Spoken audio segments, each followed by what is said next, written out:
Hey guys, welcome to That Pedal Show VCQ Live. Dan here. Mick here. Hello. Welcome. Monday, the 2 of November. Indeed. What's new, Dan? Oh, not a lot. You know, it's been a quiet time. Not a lot going on locally or globally. No, nothing. Just sort of kicking back, relaxing. Pat done saucisse. Playing a bit of this. Yeah. Nice. It's all the world needs. I like it. How is everybody? Everyone doing okay? Oh, we look a bit bright on there, Dan. I might reduce the exposure a little bit. Well, I think you look lovely. It's off your Swede, really, is the main issue.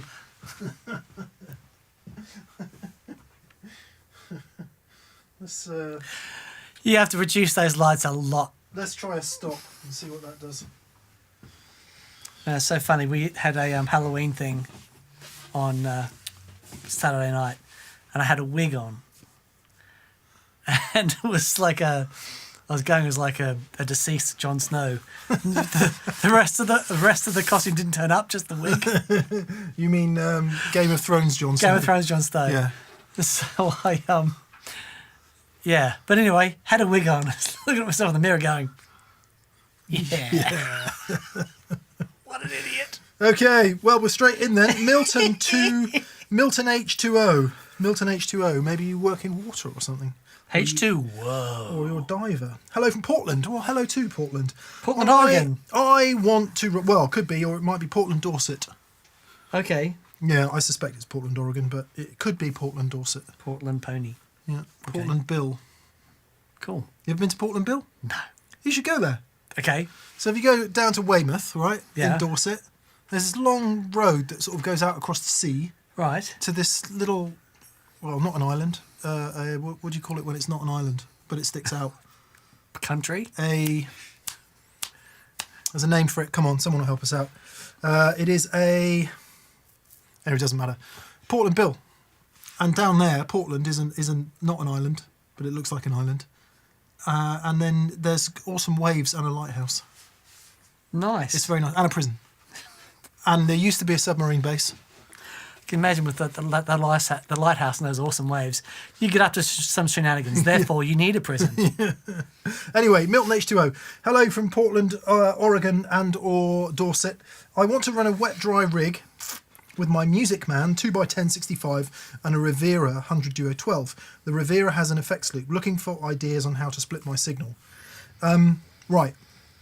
If you want to just, before you get into any of that, oh no, because you have to split the signal. Right. I'll explain how to do it simply. Dan will explain how to do it with the effects loop. You need a device that will split the signal before the wet-dry split, right? So the way Dan and I do it is we have the overdrives going to both amps, then a device that can do the splitting, and then you've got two parallel signal paths then, which you can send wherever you want, like through reverbs, delays, modulations and all that stuff to one amp, nothing to the other. Devices that can do that include any decent ABY switch, which has, crucially, the ability to flip phase on one of the outputs and an isolation on one of the outputs so that you don't get ground loop hum and you can make sure the two amps are in phase. Devices that include the Gig Rig Humdinger, check out thegigrig.com, Full Tone True ABY, Radial do a bunch of ABY switches. That stuff's great. The Gig Rig also does the AB Baby. Lale. Layla, yeah, do some Is it stuff. Layla? That's what I say. Okay. But it could be Lale. Lale, you got me on my knees. On my knees, Lale. So Dan will now explain how to do it via the effects loop. This This is how Andy Timmins does it. Right, so what Andy does is he will go run into the amplifier, take a split, or come out of the effects end into a delay, return goes into one side, and then so you can have a wet dry, but to do that you've got to be running back into two power amps. You can't really run preamp into preamp. So it's a little bit tricky. One thing that you can do, though, is you can get like a line driver, like a line thing that sits between like the effects send And there are ones that you can get from the speaker output as well that give you a signal to run back. Oh, but wow. that all gets a bit complicated. But the one thing with that to remember is that if you want to have 2 preamps going with effects, then you need to split from the preamps. If you've only got one effects loop on the amplifier, your only option really is to run the other one super clean, but even then it can be really challenging. So yeah, it's a bit tricky. It's a bit tricky. Answer A, get a decent ABY switch or a humdinger by the gig rig and use that to split. Yeah, effects loops are really tricky. Gonzalo Gader says, hey guys, love your show. For a setup with a Strat, Fender amp and a tube screamer for that SRV type blues, would the left side of the KOT be good boost for solos? It would indeed. The left side of the KOT is good for a boost for anything. As you point out, it does have quite a lot of bottom end, but I think once you've scooped it away with the tube screamer, it doesn't really matter too much. Yeah. Another option, as we did in the show on Friday, is a blues breaker type circuit is a great option for that. It is. Effin and Jeffin says hello from North Connecticut, but we pronounce it Carolina. Sweet Carolina. We've got John A. Good morning. We've got 3 a.m. here in Oz from Ergim Delos Race. 3 a.m. here in Oz, but hey, holiday anyway. Nice. Steve Rideout, wet dry rig. Any reverb at all on the dry amp? Yes, I always do, unless it's a Marshall, which doesn't have any, in which case, no. Yeah. Yeah. There's no rules with that stuff. You can... The wet dry thing doesn't have to be 100% dry. You can still have... Like, if I'm using the Lazy J, my little J20 as a dry amp, and I always have a little bit of reverb in that. Yeah. You find something that works. It can be great having an absolutely stone cold dry amp with the wet, but then, mix it up. Definitely mix it up and just play. Don't be worried about terminology and all of that. Just totally do it. I mean, if you are worried about terminology, stop calling it wet dry and start calling it dual mono, and then that might make you feel happier about having a bit of reverb on the wet side, on the dry side. Or call it call it damp wet. Damp wet. There. Yeah. There we go. Done. John. There's a t-shirt. John Newquist. John, thank you for your generosity. Thank you, John. John says, greetings from Sonoma County. Hello, Sonoma County. No questions, just a tip of the patronage because I get so much from the show. Oh, I'm really enjoying my Dymo D&M drive. It hasn't replaced my Odessa because it's different variety. Skor, he says, which might be skol or ska or skur, some sort of Scandinavian word. Thank you, John. Thanks for buying a D&M drive too. That makes a huge difference to us. I'm glad you enjoy it. Yeah. Eric S. says, any tips on adding Vox-style chime to a car Rambler without affecting the bass mids or articulation of the Rambler, or should I just buy a matchless? The car Rambler is an absolutely delightful amplifier. It was a magic thing. Actually, Dave Gregory bought one at the tail end of Spirits, and it really sounds wonderful.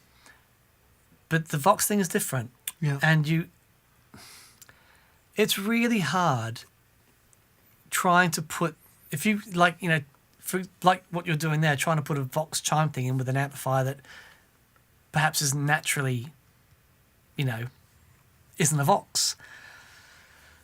A couple of things that you can try. First thing is always EQ. If you're finding that, that specific, what is it, 7 and 8K thing that the Vox has, a bit of that, but then there's also a severe bass cut. So it might be that, an EQ for certain sounds gives you more of that flavour. There are certain pedals that will work well with it. I know that Wampler had an AC30 style pedal. It was called the Summit 30, and then it changed its name. Yeah, and it was really good. And there's a couple of those around that might give you, but J-Rocket do one as well. Yeah, and basically they do the same thing, but they do it with the added sort of levels of compression and things that the Fox gets. But it is tricky. It's never going to sound bang on. It is hard. It is a really tricky hard. thing to do. Right, Dan, we need to catch up. Right, okay, sorry. They're piling in. Somebody said he really loves thumbnails this week. Would that be our Transformer faces? Sorry, you've disappeared off my screen, but yes, I think it would be. Yep. Daniel Chavez says, hey guys, how is the lockdown going to affect the show the next month? Cheers from California. Good Great question. Right, so obviously, with due respect to everyone else in the world, the whole world is on different levels of lockdown and different various social distancing rules and all of that. The UK has had a really, really great summer where there have been very, very light restrictions. But unfortunately, as we've gone into the autumn, the infection rate has gone up considerably, and the government has taken the decision in England to partially lock us down again from Thursday. Mm-hmm. Now, on the straight reading of the rules, we could probably carry on because it says if you can't work from home, you can carry on working. But it's a bit insane to do that, in our opinion, because all of us, so Dan, Fraser, Simon, are all exposed to different groups of people that include children who are back at school. And so it would be a bit insane for us to be mixing. So we will follow the guidelines. And if you are minded to start commenting now that it's all a scam and you're idiots, we do have a bit of a social responsibility to toe the line, as well as a personal interest in our own health and the health of our families and friends. Yeah, indeed. And I'm not willing to risk that at a time when the infection rate is really rising. Yeah. So, sorry, to answer the question, we filmed something today. We've got 3 already in the can, and we're going to do a filming day. Maybe we're going to see if we can get some stuff filmed on Wednesday before the lockdown, which should hopefully see us up to Christmas Day. Wow. If we can get it done. If we can't, then there'll be vlogs. We'll do stuff distanced. But we sort of feel like, come Wednesday, we need to kind of go our separate ways for a minute. Yeah. Dan might come down and do vlogs, but he'll be distanced on his own. And we've got all the facilities here to allow that to happen. I can get one of those ET suits. Yeah. The guys and just walk in like with the vacuum cleaner on my back. Yeah.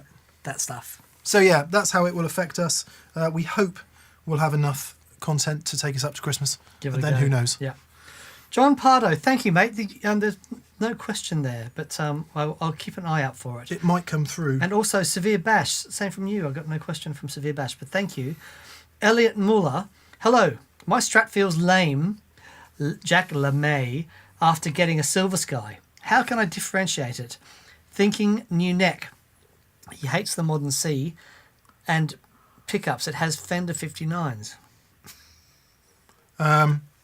Yeah, it really depends what Strat it is. I mean, the Silver Sky has, all the Silver Skies that I've had so far have quite a pronounced high end. Yeah. They're more like the sort of post 64 grey bottom type Strat sound, which we think John Mayer really likes.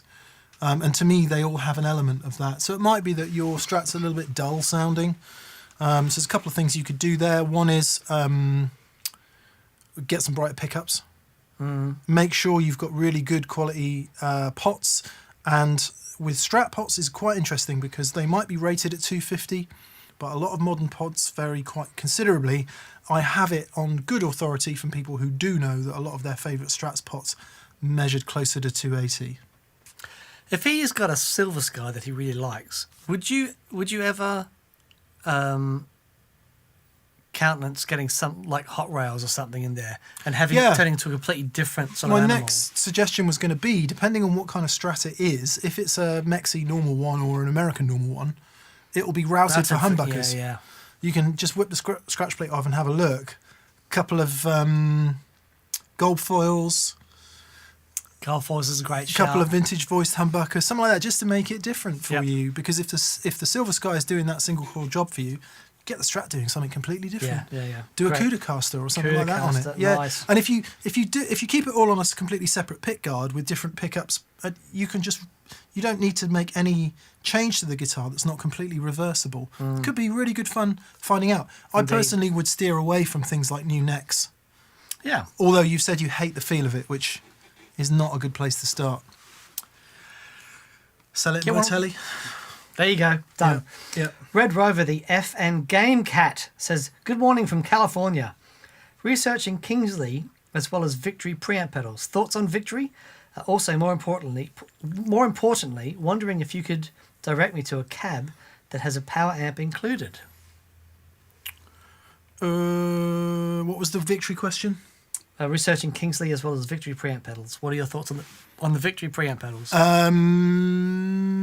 The Victories have all got more gain. Pretty much all of them have...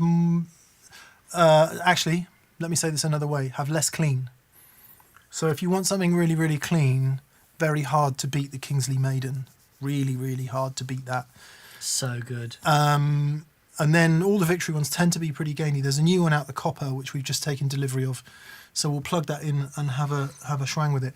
The great thing about the Victory is they enable you to do this thing where you can still use the front end of your amp, or switch the front end of your amp off and just go through the Victory preamp pedal into the power amp return of your amp. So you've got two really contrasting That's a great flavours. idea. That's a really great idea, feature. Yeah. And certainly they sound pretty good. You know, they're all valve. Yeah. Yeah, really cool. Yeah. Jeremy McCann says, top 3 ODs for vintage style telly into blackface for blues and rock. Okay, top 3 ODs for me. Boy, oh boy. King of Tone. King of Tone, King of Tone, and King of Tone. Just get 3 King of Tones. Okay, no. For me, King of Tone, I'd have a page, a Kingsley page, for the boost on top of that.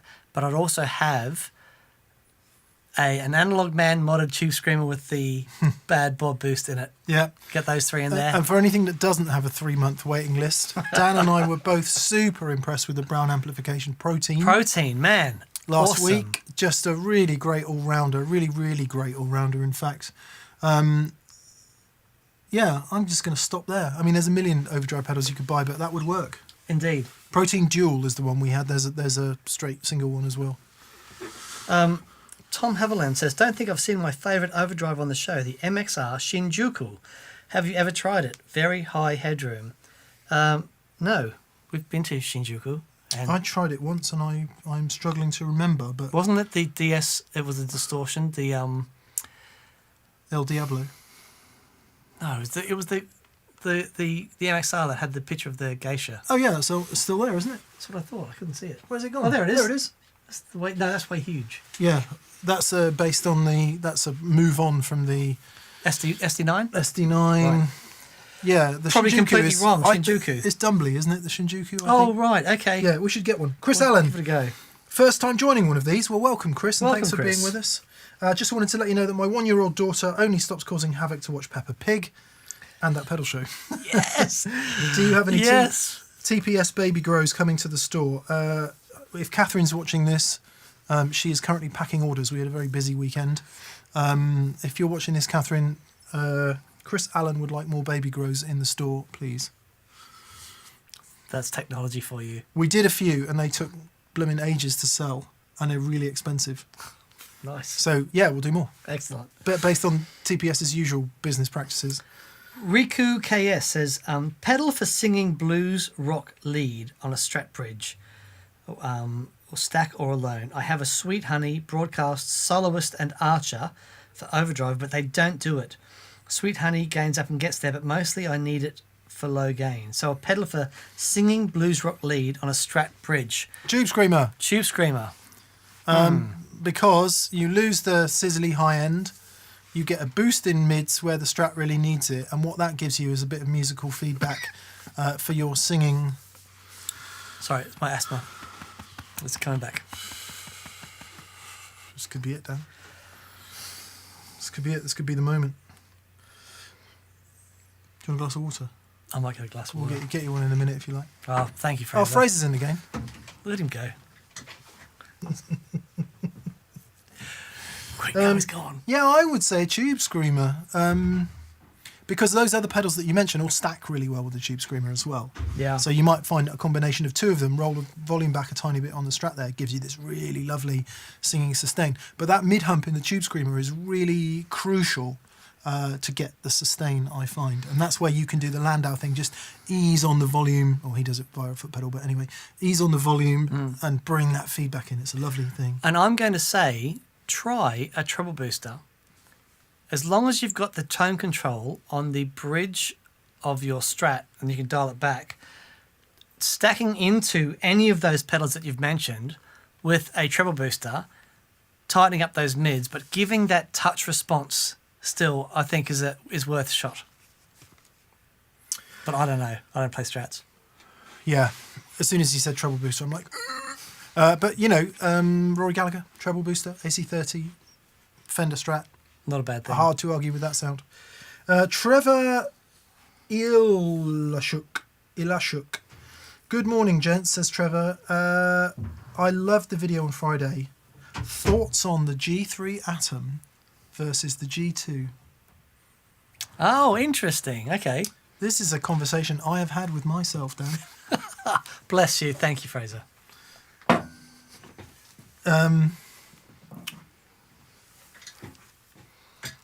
Right, so upsides of the Atom. Can I do this, Dan? You can do it. Given that you designed it, and Yeah, but yeah. then you can chip in and tell me if I'm wrong or not. Okay. Atom, 6 loops, all of which can be stereo. G2, 10 loops, 2 of which can be stereo. So if you've got more than 2 stereo pedals, it's Atom. Atom, screen. You can see what's going on, you can program your patches. G2, no patches, no screen, sorry. So you don't know what's going on except for the lights on the front. Now, counterintuitively, I find the lights on the pedal easier than the screen. Yep. Because screens and me, like, can't do it. What else? If you want to do wet dry and you want to do it in the machine itself, Atom, because it does splits parallel signal paths in it, whereas if you use G2, you'll need to use another device such as a humdinger to create your wet dry split. Physical size, G3, lovely and small, fits on a Schmidt Array SA350, no trouble. G2 doesn't, bit bigger. What have I missed, Dan? MIDI, like if you're into MIDI, G3 all the way, because its MIDI capabilities are way more than G2. Sonically, G3 is completely awesome. I never had any complaints whatsoever about G2. A lot of people find this hard to believe. The reason I use G2 isn't for the switching, it's because it sounds so damn good when you've got loads of pedals plugged into it. Loads of pedals. How many pedals have you got? If you want more than 6 pedals, you're a little bit compromised with Atom, up to 10 with G2. What have I missed? No, nailed it. Yeah? Yep. Well done. Yes. What I like is that you've kept G2, Yeah. because G3 isn't for everybody. No, G2 is still awesome. Yeah. Yeah, so, yeah, definitely. Yeah, Hope that answers it. well done. Jake Andrews says, cheers from Missouri. Hello, Missouri. Just got a new used conspiracy theory. Hope you guys just got sweet gear too.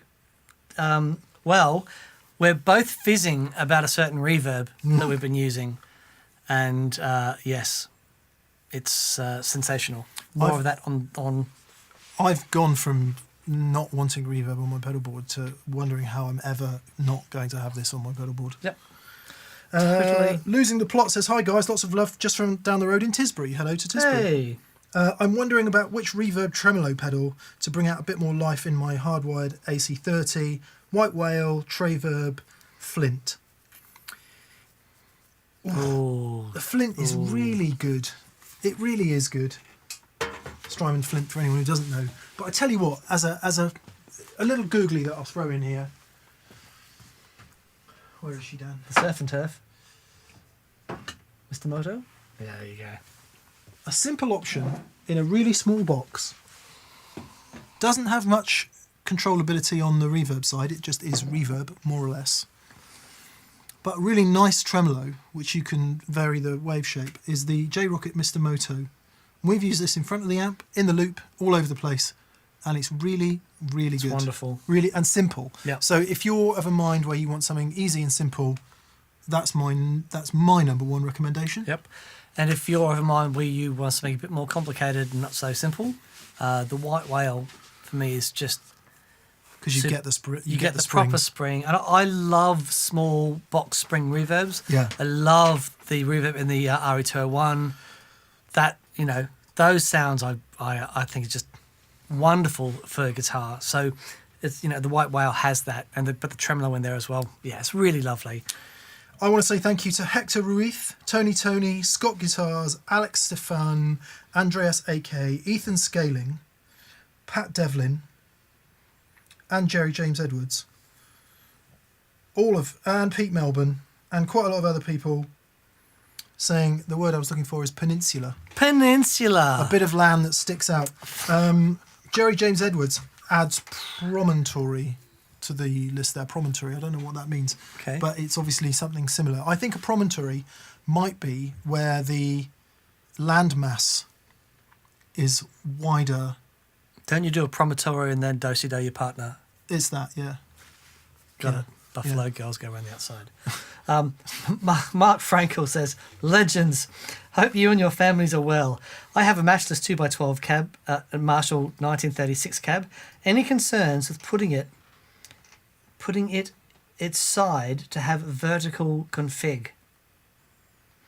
Any concerns with putting it on its side to have a vertical configuration? What are you putting on its side? A 2x12. Oh, I see. So you've got a 2x12 Marshall cab. He's asking, can you put it on its side? Absolutely. Go for it. The only thing is that it will have feet on the bottom, and when you put it on its side, it'll be resting on the corner bits. So it might be that you have, you know, a couple of bits of timber or whatever to sort of lift it up a little bit off the corner. But so you don't damage the corners. Yeah, exactly. But probably okay. The acoustic coupling will be different as well. Yes. Speakers are fascinating. If you arrange them horizontally, you get more of that, would you believe? Right. And if you arrange them vertically, you get more of that. And I've never understood that. We should do that. That would be an amazing Fraser's set to try and... I don't believe you. I just don't believe you. But I think one of the reasons line arrays work so well is because of that. Oh, okay. I'm sure I did some research into this when I reviewed the Bose L standy uppy thing. Right. I really like line arrays until you turn them up. Until you try and get loud with them. Yeah. The point of saying that is that a vertical cabinet sounds different from a horizontal one. So most importantly, have a listen to it and decide whether you like it or not. Gordon Rankin says, thanks, guys. Always makes the Monday great. Mate, that's very generous of you, Gordon. Thank you so much. Continued generosity, Gordon, and we really appreciate it. Thank you so much. DJM check. When Moore introduced mini pedal format, they were compromise pedals. Now there seems to be a second wave of high-end brands embracing the mini pedal format. Any chance of a show featuring the premium minis, Dan versus Mick? Interesting. Right. I've got a basic problem with mini pedals. Really basic problem. Which is not true of all mini pedals, but is true of many mini pedals. Here's a mini pedal. And here is a non-mini pedal. When you stick two jacks in that mini pedal, it takes up the same amount of space as that pedal. Yes. Because the jacks are in the top. Mm-hmm. So that's my basic point with mini pedals. They often end up taking up just as much space as a top jack pedal. It's false economy. If I didn't love jam pedals with all my heart, I would never use them because of their side jacks. Yeah, right. But because they sound so damn good, I'm completely willing to make the compromise. Because top jacks is where it's at for pedal boards. Agree? So I agree.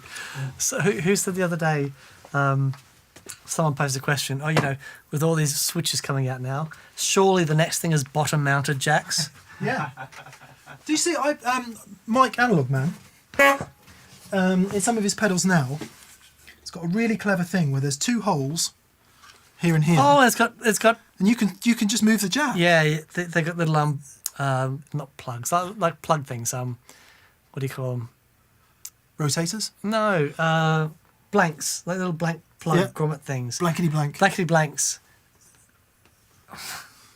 My mother went to a butcher shop and bought a blank. Daniel.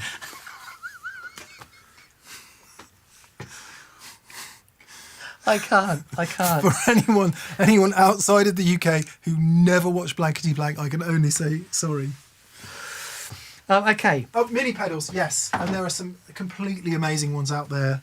What are we saying? I don't think Dan and I would ever buy a pedal because of its format. No. Is that fair? Yeah, absolutely. If the question is space-saving pedal board, maybe we could do a fun challenge there. Who can build the smallest pedal board? Yeah. There are some questions though. We did a show a couple of years ago on mini pedals where we had Zach and Louie in. Yeah.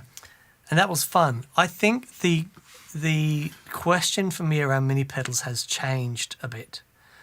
And then I saw Amazon bring out their line of mini pedals this week. And, it's another company looking to make some cash, and that's what they've done. Great. And some guys have gone, I wanted to hate these, but they're not bad. But it has raised a couple of questions for me. Okay. That side of things. Sounds like there's a show there, is there? Yeah, I think Yes, there are some questions there. Anyway, there we go. J. Prulux57 says, no question, just wanted to say thank you for the show and everything that goes into it. Much appreciated, and take care. Thank you, Jay. Thank you, mate. Very That's kind really of you. lovely. Manica Lion. Hey, mate. Hope you're doing well. He says, hooked on tubes after taking that old twin for a good spin. I took my old solid-state amps and got an AC15 for home amp. Yeah, you did. Strat into a broadcast into the AC15 is magic. Yes, it is. Nate, thank you. And welcome. Welcome to a better life. I think one of the reasons broadcast works so well into an AC15 is because it's still got all the treble present. And you would think, why would you plug a trebly overdrive into a trebly amp? Because in the Vox, as we discovered in one of our shows recently, overdriving those trebles, treble booster, just gets the sweetest sound. It's such a lovely sound. Amazing. Kirby Anderson says, greetings from Minnesota. I've recently found my V40D to be a bit dark with this matching 2x12. Will swapping one of the cream backs for a green help? What do you guys use in your V40 cab?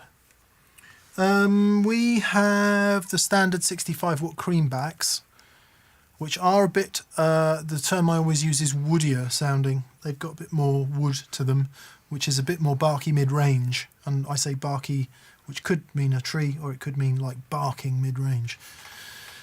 None of these words are very helpful. The 75 watt cream back sounds cleaner, bigger, rounder. Probably wouldn't be the right thing because you get more bass with that. So you want something that just tightens it up a bit. It depends where you're running your bass control. Don't be afraid to run the bass control like almost off in the V40. It does have a lot of bass. So if you turn the bass off, you'll find you've got no bass at all. So there's a setting on there somewhere that'll get you what you want before you stampede towards changing speakers. And then when you do change speakers, have a look on the manufacturer's specifications about the resonant frequency. And some of those speakers, like the standard greenback, if I'm not mistaken, is like 75 hertz or something. And then there was one that was closer to 50 hertz, which was in the bass cabs, I think. But then if you look at the kind of speakers that maybe people like Robin Ford and such like, you'll find their resonant frequency is up from there. So I don't know what that means in technical terms, other than they're a bit tighter sounding in the bottom end. Nice. Moving right along, Steve Rideout says, down payment for my ticket for the damp wet t-shirt competition. There we go. Thanks, Steve. I don't see wet t-shirt competitions anymore, do you? For good reasons. John A. Oh, I don't know. It's wet t-shirt time. If you've never listened to the wet t-shirt song on Frank Zappa's Joe's Garage, please do so. It is a hilarious indictment of modern society. There we go. And it was all those years ago. John A. says, I hear Guitar Centre has filed for bankruptcy. Musician's Friend is in trouble also. Yeah, I saw a report that they were going to, or they were preparing to. I haven't heard anything since then. Have they actually Chapter 11 or whatever it's called? I don't know. I've seen it on Facebook. I think Who knows? Yeah, I mean, the rumours around Guitar Center have been here for years. Many for years and years and years because they're so leveraged. The scary thing about that, as far as I am aware, and I don't know for certain, is that a lot of the companies are into Guitar Center for quite a lot of money. Oh, right. So Guitar Center going down is bad news if they've got a load of your stock or they owe you a load of money. Sure. But anyway, I don't know that for certain. Hopefully that's not saying too much about stuff I don't know about. It would be a shame, wouldn't it? Would. Absolutely. It would be a shame, but it's not exactly a trend that hasn't been happening in retail. Certainly it's been the case in the UK where all the major chains with multiple stores haven't lasted, and there's been a long history of that. And if you look at the world's most successful music retailers, who would they be? Thomann? Yep. Sweetwater. Musicians friend, or are they? Apparently they're in trouble too. But okay. The point being that Thomann has one building. Well, has a load of buildings, but they're all in the same place. I believe Sweetwater is the same. It's not like they're running multiple regional stores where you've got rent, light, heat, staff, all those things, while everyone's going, oh yeah, I'll just walk into Guitar Center and try this pedal, but I'm going to buy it from there because it's cheaper and they'll ship it to me. Yeah. And I'm not saying that's right, wrong, or otherwise. It just is market economics. Yeah. Anderton's. Yeah. Same thing. One store. But a really powerful online presence. Yeah. Because goons like us are on the internet showing people what things sound like. Yep. Right, Phil Mingan says, guys, I have a Fryette PS2. Nice. And I usually run the line out XLR to my Roland Octacapture for recording or for zooming. I just got a Friedman mic Nomo, and use that instead of the PS2. Everyone I zoom with says it sounds much better. What should I do? It's a Friedman. I don't know the Friedman mic. Friedman mic. What? Yeah, I guess. What do you think, Phil? Here we go. Friedman mic Nomo.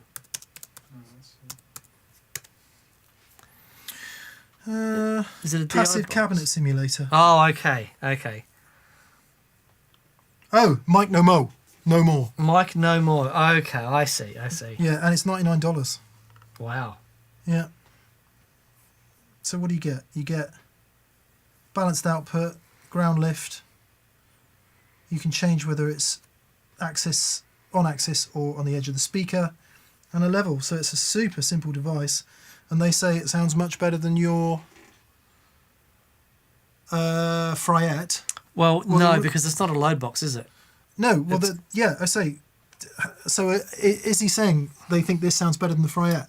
Is that what he's saying? He's saying that his sound is much better now. Yeah, because the Fryette's got no speaker simulation. Yeah, the Fryette's just going out. Yeah, there you go. Is that right? If what you're saying is you're running your Fryette straight into something without any additional speaker simulation, then yeah, this is going to sound way better because it's a speaker simulator. Yeah. Whereas the Fryette is an attenuator, it doesn't have speaker simulation built in. Yes. If you're running into a speaker simulator and this mic Nomo still sounds better, then well, it's a done deal, isn't it? There you go. Yeah. We should try one. We indeed. Still waiting for our massive box of goodies. Oh yeah. From Friedman. Thanks, guys, says Ross. Thank you, Ross. Thank you, It's Ross. very kind of you. Brent H says, hey guys, I've got a green Ringer O Fuzz style pedal. Compared to the rest of my drive pedals, it's twice as loud and blows my mates out of the room, even when stacking it. Any ideas on taming this pedal? It's unless you've got a volume control on there that you can tame, it's really tricky. One thing that you can do that we've done in the past is like, what was it? We were using, it wasn't the Cliptonite, but it was, was it the Cliptonite? I think so. It was, let's see. Oh, yeah. In fact, a lot of Stone Deaf pedals are crazy loud. From Stone Deaf, and it didn't have, there's no master volume. So we put a volume pedal after it and put it in a loop and had to use the volume pedal to ride the level. But yeah, it's really tricky. I don't really understand. I mean, putting a passive volume pedal on the output does change the impedance. And it's not always awesome, but it is, it's an easy solve. Yeah. It's a tricky one. It's a tricky one. Dan and I filmed a video before we did this today, which will go out in a few weeks, but we had a Germanium Myriad fuzz on the board, and you step on the board and it goes, whoa, that's loud, because there's so much bass and so much everything, it feels loud. Once you start noodling away up there, it's actually not that loud. Maybe it's a frequency thing as much as it is a volume thing. Interesting. Yeah. Because you get all that. Yep. Daniel Webb, evening guys, thanks for the show as always. What drive would you recommend with a Dane and a deluxe reverb for blues rock tones with a Strat, Tele and LP? So you want to add something to your Dane and deluxe reverb for blues rock. The Dane, I would have thought that could cover most of the ground. Something mid-humped, I would say, because nothing in the Dane is particularly mid-humped. Yeah. You've got a lovely boost and a nice overdrive. What you need is a mid-hump. Yep, totally. So I would go agree. with some kind of tube screamer. Yeah, I know that's great. I'm always saying this. I'm trying to find something that isn't like the Dane, so you're not just duplicating. What's the tube screamer that still has top end? Tube screamer That still has top end. I tell you what is really brilliant is the Walrus Audio one, and I can't remember what it's called. Is it the Warlock? Warhorn. The Warhorn. I don't know if that even is a tube screamer, but that is blooming brilliant. Yeah, Walrus Audio Warhorn. Check that out. Oh, top by the echoes. Zen Drive, if you can find one, would work. Where am I looking for, Isa? To your right. By the echoes. There you go. That's the That's ages. the Ages. Oh, Yeah. Fraser. Sorry. I know. Been here a whole year, doesn't know every tube screamer that's ever existed. Blues Driver? No, not a Blues Driver. Not mid-humped enough. No. Yeah, you know what? I'm going to say, check out the Walrus Audio Warhorn. Yeah, that's really And if good. you can still find one, good old Zen Drive. Yeah, very nice. For mid-humped. In addition to that, anything that says it's Dumbly. So J-Rocket, what's the Dumbly one they do that's really good? The touch is really good. Board. The touch is really nice, but again, it's not really mid-humped. No. Yeah. Good luck. Okay, Sock says, hi from Kentucky. Hello. Any chance on a dual fuzz follow-up? So we've done the dual drives after a dual fuzz. Dual fuzz? Are there dual fuzz pedals? I guess there are. Must be. Yeah. Nice. Some legend has created dual fuzzes. Nice. Tell you what I'd like to get on the show one day is the Electro Harmonix metal muff. Yep. I was super impressed with that. You know what? There's a few Electro Harmonix things that I have yet to get my hands on that I'd love to get on the show. Do we know anyone? We're going to have to reach out. Okay. We're going to have to reach around to Electro Harmonix. Speak Galactic says, hey guys, have you tried the ZVEX Super Duper? 2 boosts in 1 that can descend into overdrive, using it along with the Dodd Looking Glass and Carcosa. Ooh. ZVEX Super Duper. Have we got a Super Duper, Dan? I think we do. We've got pretty much every other ZVEX pedal. Yep.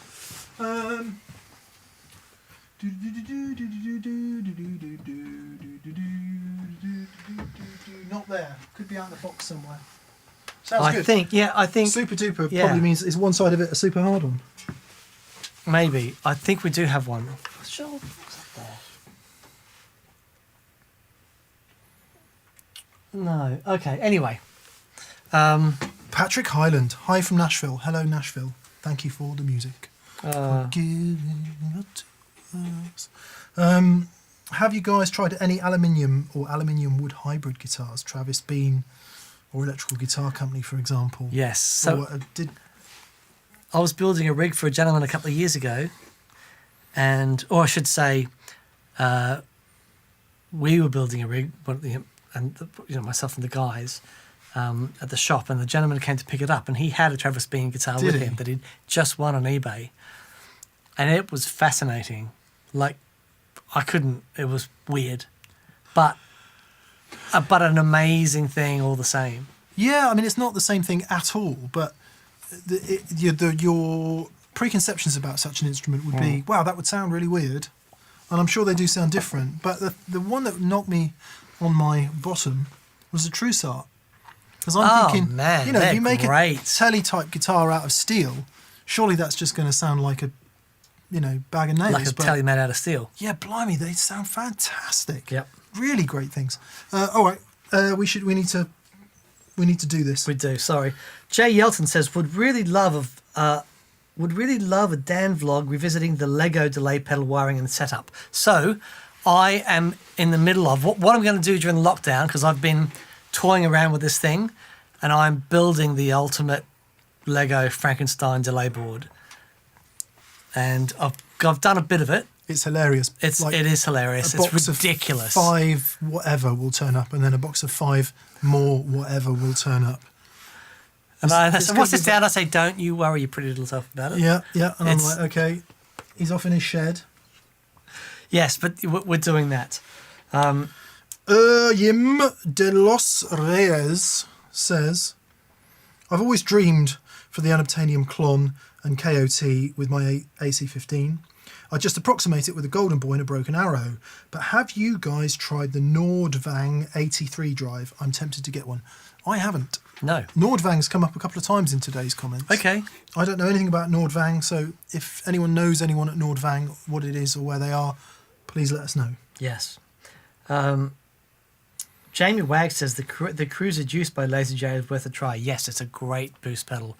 Yeah, definitely worth a try. Talking about taking off bottom end but keeping all the... Yeah, it's really good. And Greg Hadfield says, evening, gents.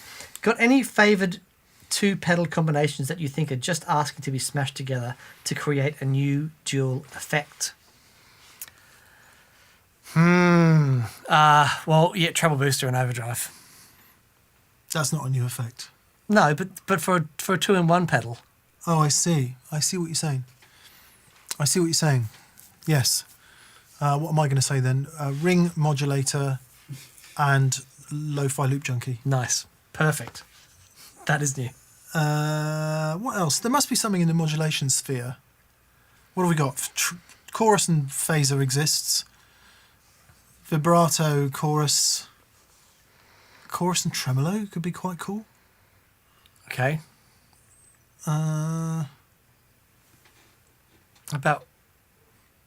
reverse delay and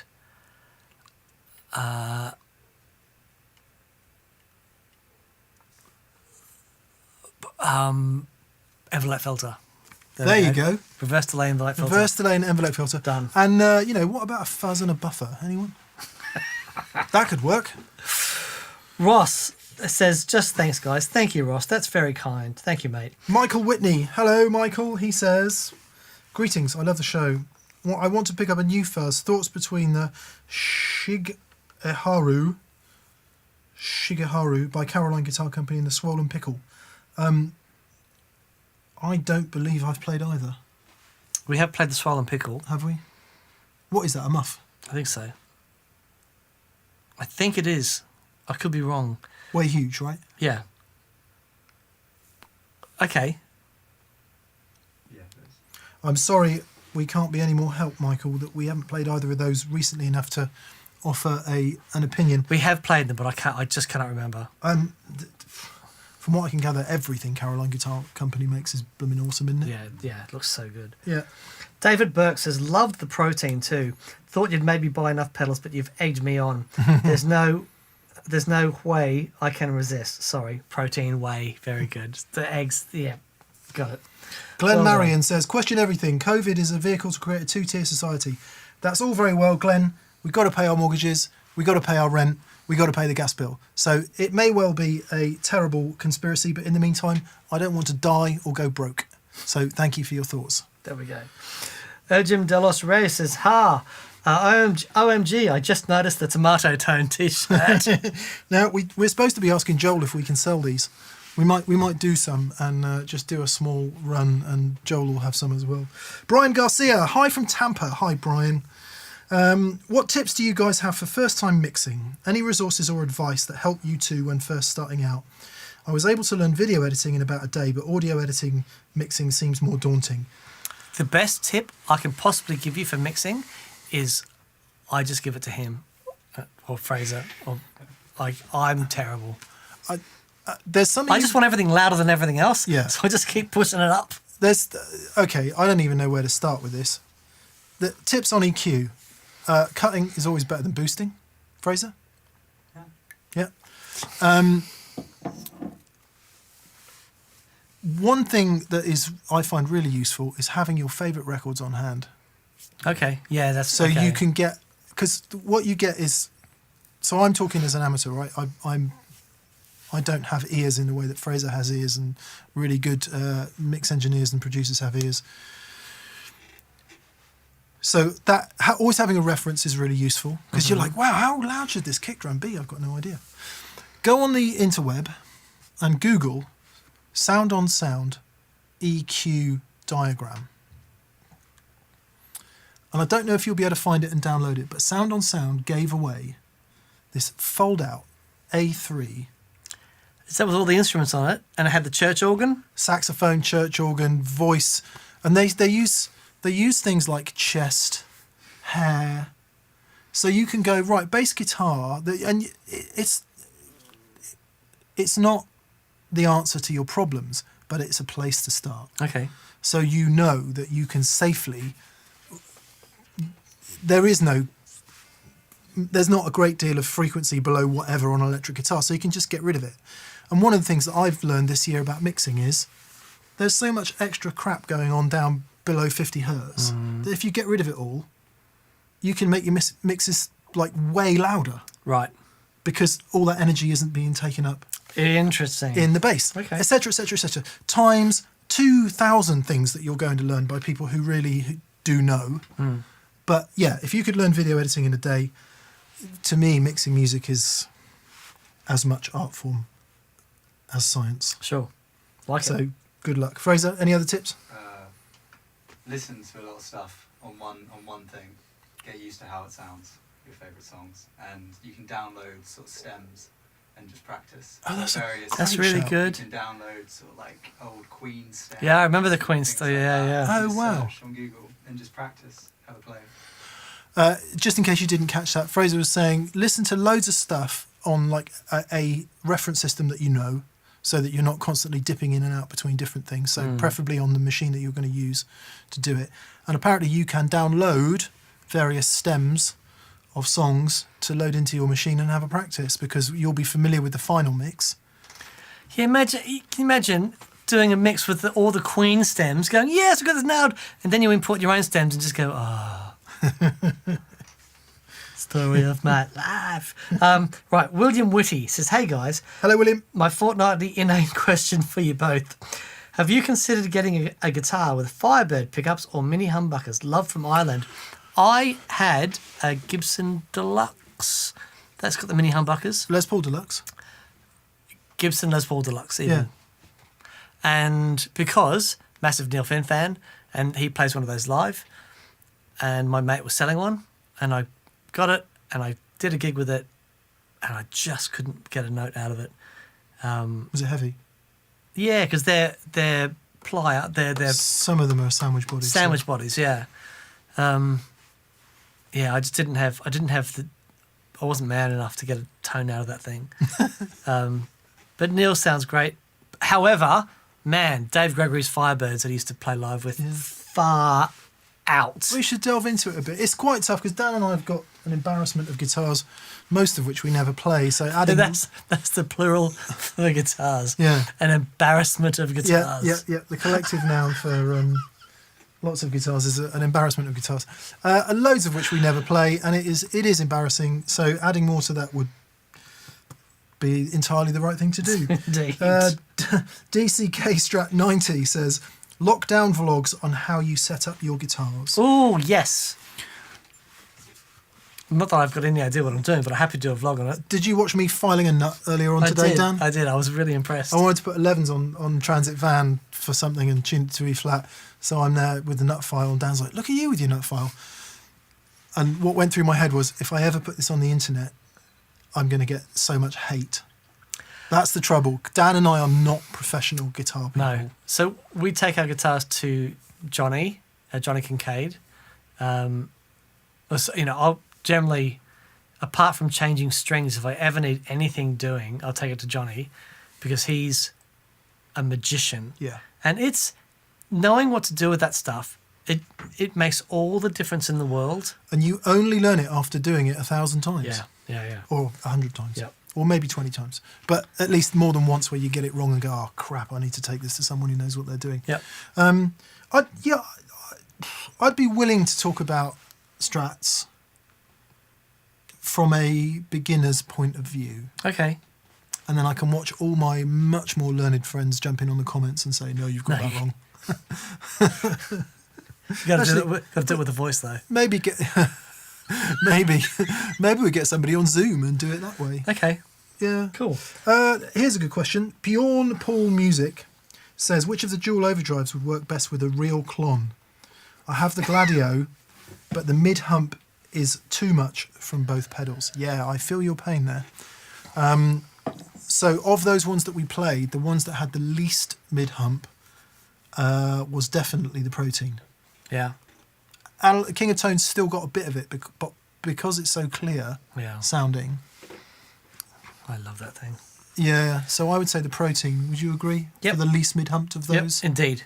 Yeah. I totally agree. Yeah, anything as far away from Tube Screamer as you can possibly get. Yep. Severe Bash says, hey fellas, from Philly. I think the TPS audience would benefit from learning about the effect of guitar bass cut knobs on fuzzes and distortions as a way to clean things up. I think that's what he said, because it got to the end and it disappeared off my screen. Bass cut. Bass cut. Yeah, it's the kind of thing that you'd never want to use. Well, if you're playing at home at sensible volume, cutting bass seems like the last thing you'd want to do. The minute you get into a band, get rid of it. Yep, totally. Fair? Totally. Because it will solve so many issues. As it gets louder, the other thing that bass does, which a lot of people don't realise, this is true of a lot of Fender amps, Deluxe reverbs in particular, what's happening is the power section is having to work so hard getting all those bass frequencies out, it's reducing the headroom available. So a bit like what I said earlier about cutting all that bass in your mixes to get them sounding louder because you're enabling more headroom. So it is true for guitar sounds. So yeah, cutting bass in that way, even though it may well sound thin in isolation, can be really effective in a mix or in a live mix. The other thing to remember, have you ever had that experience when you've got a massive sound, like a big, Davy G-esque type thing, and you're playing, and it can be quite hard to play. Then you kick your wah on and you go, way, and you're flying all over the fretboard. Another thing about cutting the bass is it does make that stuff a lot easier to play. Interesting. The reason Davy G gets away with it, when you listen to the way he plays, big notes and big, slow phrases and stuff, and you can do it with that sound, but you try playing something fast and fluid with a massive sound like that, and it's really tricky. Too much thump on the front of the note. Absolutely, and there's not enough time. Yeah. For the bass frequencies to sort of catch up with what you're playing. Right.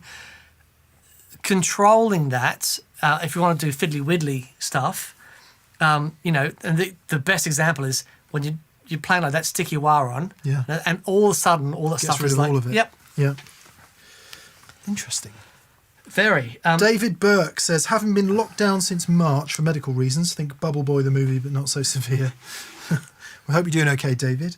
I really appreciate your seriousness on this, by which he means COVID. Also, thanks for keeping me company. Of course, David, we hope you're doing well. Yeah, mate. Thanks for being understanding about everything. Indeed. Michael Koning says, hi, guys. I was going to buy a Kingtone Mini Fuzz SI, but recently my credit card got hacked and plundered. Oh, no. So I'm looking for a cheaper option. Any ideas? Oh, man. I just The that straight- makes my blood boil. That stuff. I'm so sorry to hear that. Yeah, you should go. Can you not recover it? You should be able to get that stuff recovered. Anyway, less expensive, great silicon fuzz, Dunlop JHF1 fuzz face. There you go. It's They are honestly really good. my favourite fuzz pedal for that straight fuzz face sound. What else is good? The MXR, I think it's called the BC108, or it might be called the 108 fuzz, is also really good and fairly inexpensive. Mm-hmm. I don't know how handy you are. Whether you could think about building one There's like from a kit, because it's such 7 components. unbelievably simple circuit. It might Yeah. be that you could have a go at building one. That's a really good It's idea. not the kind of thing that we normally recommend because it's really hard, it takes ages, and it's usually crap when you've finished. But hey, But the first phase circuit is so simple yeah, that I think even I could probably have a go at that. yeah, So that might be an option for you. good shout. Yeah. Matt Lloyd says, "Hey guys, Hello, Matt. I still think you should put the KOT next to 2 POTs." Right, Matt. I think you suggested this in the comments on Friday's video. I think it was you. I went onto Reverb, searched for Prince of Tone, and was like, "Oh my god, I had no idea they were that expensive, like Right. 300 and some quid." Searched So we for bought one. searched for Analog Man Overdrive, and it didn't say Prince of Tone. Found one for 200 quid. No way. Yeah, Oh, so well played. I bought one, Matt, especially for you, so that we will now have 2, because we've currently only got 1. So Yep. we've now got 2. And we also have a low gain and a high gain version of the King of Tone. Yes. So we're going to put them all together and go through them. Yeah. And that is going to be a day of rejoicing and merriment. Yes. And I cannot wait. So exactly as you suggested, Matt, and this is purely for you, two POTs versus the KOT, and we're just waiting for it to arrive. There we go. So if it arrives before Wednesday, that video will happen before Christmas. If it doesn't happen before Wednesday, that video is not going to be till the new year, unfortunately. I put the Prince of Tone on Stephen Wilson's board years ago. The first board I did for him. A couple of years later, he wanted to update it. And he said, can we try a few different things? We must have tried 10 different boost pedals. Nothing came near it, the Prince of Tone. For what he was doing, it's a it brilliant is thing. banging. Yeah. Really Well, great. let's go into that. Dave. Thank you, Dave. He says, just had an intense first day at my new job. Well, congrats on your new job. Congrats, mate. But just got my first valve amp last week, a Victory V30 Mark II, the Jack. This is- Everything's looking good for Dave. Yeah, it is. Things are looking up, Dave. This is an advance on my future cues, he says. Thanks, Dave. Congrats on that, Jack, as well. For those of you who don't know, the Jack used to be called the Countess by Victory, which was the amp that Victory developed with Guthrie. Oh, okay. In its Mark II form, it's even more versatile, does a few other things, but they've renamed it the Jack because I don't know why, really, but I think they felt the Countess name was holding it back a bit. Okay. Anyway, Jack, much nicer graphics and all those cool things. So congrats. I hope you enjoy it. Blimmin' loud, that amp, for a 30-watter. Crazy loud, in fact. Yeah. Tommy R says, "Hey guys, Hello, just Tommy. bought the new Spaceman Artemis modulated filter. I had been looking for an envelope filter for a while. Where is a good place to start with placing it in my signal chain? No switcher." So, for me, right, the Spaceman modulated filter is really interesting because it can, you can do different things depending on the attack of the filter. Like, change the speed of the tremolo and things with the filter, and it's really, really clever. I have always put filters up the front, right at the front, because then the dynamics from the guitar into the filter are always going to be pretty constant. If you have it after your gain stages and you turn gain stages on and off, then you are changing the dynamic range going into the filter. And so you'd have to reset all your controls. So I would say start with the filter right at the front. As close to the front as you can. And another, if you've got an overdrive pedal that you leave on all the time, for example, or like just a low gain overdrive pedal, you might try having the filter after that, and then you get longer decay on those notes. But yeah, for me, it's always been up the front. Yep, no arguments. I've never been a user of that kind of thing, but I used one very recently. yeah, I do. But whenever I use one, I always love it. Yeah. Always love it. I did the, on the Paul Davids thing. Ah, yes. I had the Analog Man filter on that. It's great fun. Brendan Pendergast says, "Hey Mick, what's the best Univibe out there for 150 to 230?" Probably the Dunlop one. Don't they do one called Univibe? Do they still do that? Do Voodoo Labs still have the Microvibe? Microvibe is great. That was really, really great, that thing. Our favourite one is probably the Jam Pedals. Ah, yeah. Mark II. What's it called?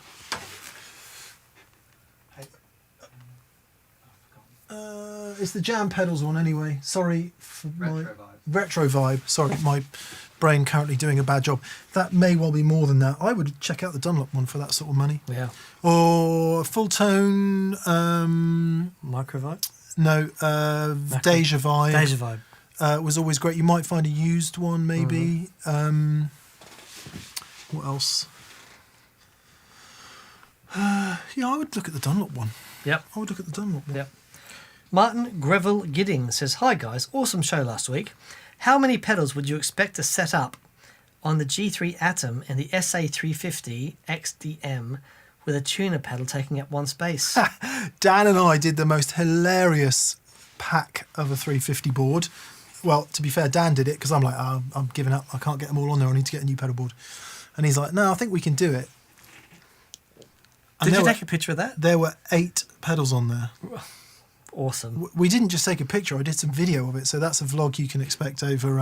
Okay, brilliant. That's a vlog you can expect over lockdown. There were 8 pedals on there, and I'm not kidding. And the tuner was sort of poking in upside down out from underneath the lid. Oh, yeah, because they had a tiny bit of space. Tiny bit of space. Because annoyingly, the 350 isn't quite wide enough to get the tuner down the side of the G3 Atom. So there's not quite enough space to get, even if you have top mounted jacks, it still won't quite fit. I'm going to need to have a chat to Martin. I want to get a little bit wider, get that top thing extended down a little bit lower. They do a 350 XDM. Right. But a 400 XDM would be bang on for G3 Atom would be choice. Perfect. Yeah. John Pardo says, "Hello, John. I'm on a KOT waiting list. I have an MXR Timmy, nice. JHS Bonsai, nice. DBA Fuzz War, Death by Audio, Fuzz War. Is there a gap the KOT fills, playing at home into a Logic or Bagheera T5 into 2x12 with vintage 30s? Okay, I'm going to say yes. The gap that the KOT fills there, the Timmy's really lovely. It's so versatile, the Timmy. It really is. I would say the KOT is, it's a bit more, the presence and the fidelity of the King of Tone, it sits in a different place for me. So when I want my guitar sound, but a little bit more with a bit more edge, that's when the King of Tone... It's so open, isn't it? Yeah. So, like, for example, if I'm doing rhythm stuff, yeah, and I'm just playing chords, the King of Tone will be on. Absolutely. And then you know, the volume might be down a little bit, and it's really clean, and that is a bit edgy when I dig into it. That's where my King of Tone lives. Yeah. It does a great job of keeping that presence with the guitar roll. Yeah. But not totally dissimilar to a Boss Blues Driver in that respect, in the job that it's doing. It's a bit. I'm not saying it's the same sound. No, because it just tends to, for me, the King of Tone tends to stay a bit more open. Yeah. And the transients are still sort of bang on. But really interesting, if you stick a tube screamer or a treble booster into the King of Tone, it breaks up. And it's just glorious. So it's a bit different than the Timmy for me, because the Timmy will compress a bit more, which is awesome. You know, so the Timmy's so great. But I just, there's a... The problem with really versatile overdrive pedals is you you end up having it in the place you like it. Yeah, right. So even though it's incredibly versatile, you've got it in the place you like it. So you still need something else to do the other thing. Barney, hey guys, I'm currently debating if I should get some sort of boost pedal to further beef up my rhythm sounds. I play heavy stuff. I find that increasing gain gives more sustain but loses clarity. Suggestions? Treble booster. Yeah, and or turn the bass down. Yeah. So you'll find when we've had Rabia Masad on, sorry, there's probably loads of people we haven't honked today. Apologies to everyone we haven't honked. Your time will come.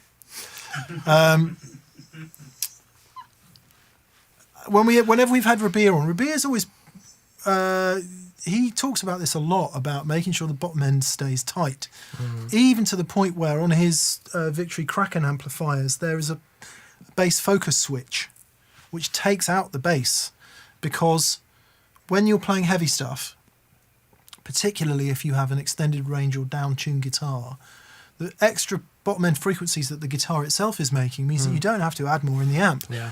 And exactly That's as you're a really saying, good point.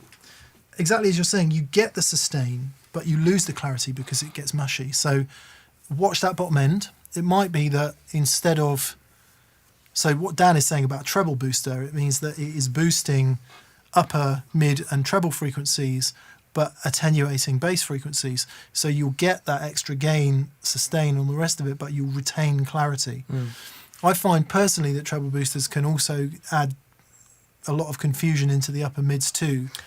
They absolutely can do if you have the treble booster up too high. Too much. But The if you secret just with a the little treble bit. booster is not to use it as a gain level boost. You're using it as a frequency, as a shaper. Yeah. That's the thing. So and we're- they do an amazing job of that. So what we're saying is, Barney, look for something that's got can EQ shape. So what you don't really need is any more gain, because if you've got gain pedals happening and you're boosting them, the thing that's boosting them doesn't need to add any more gain, There you go. because it is boosting. You will get more gain. Yep. But what you do need to do is have some form of EQ Shaping, yeah. shaping. So whether that is a treble booster, whether it's a clean boost with bass and treble controls, or whether it's a particularly focused boost of some other kind. Really interesting question. It is. Yeah, Yep. yeah. Good luck with that. Speedy Sphincter says,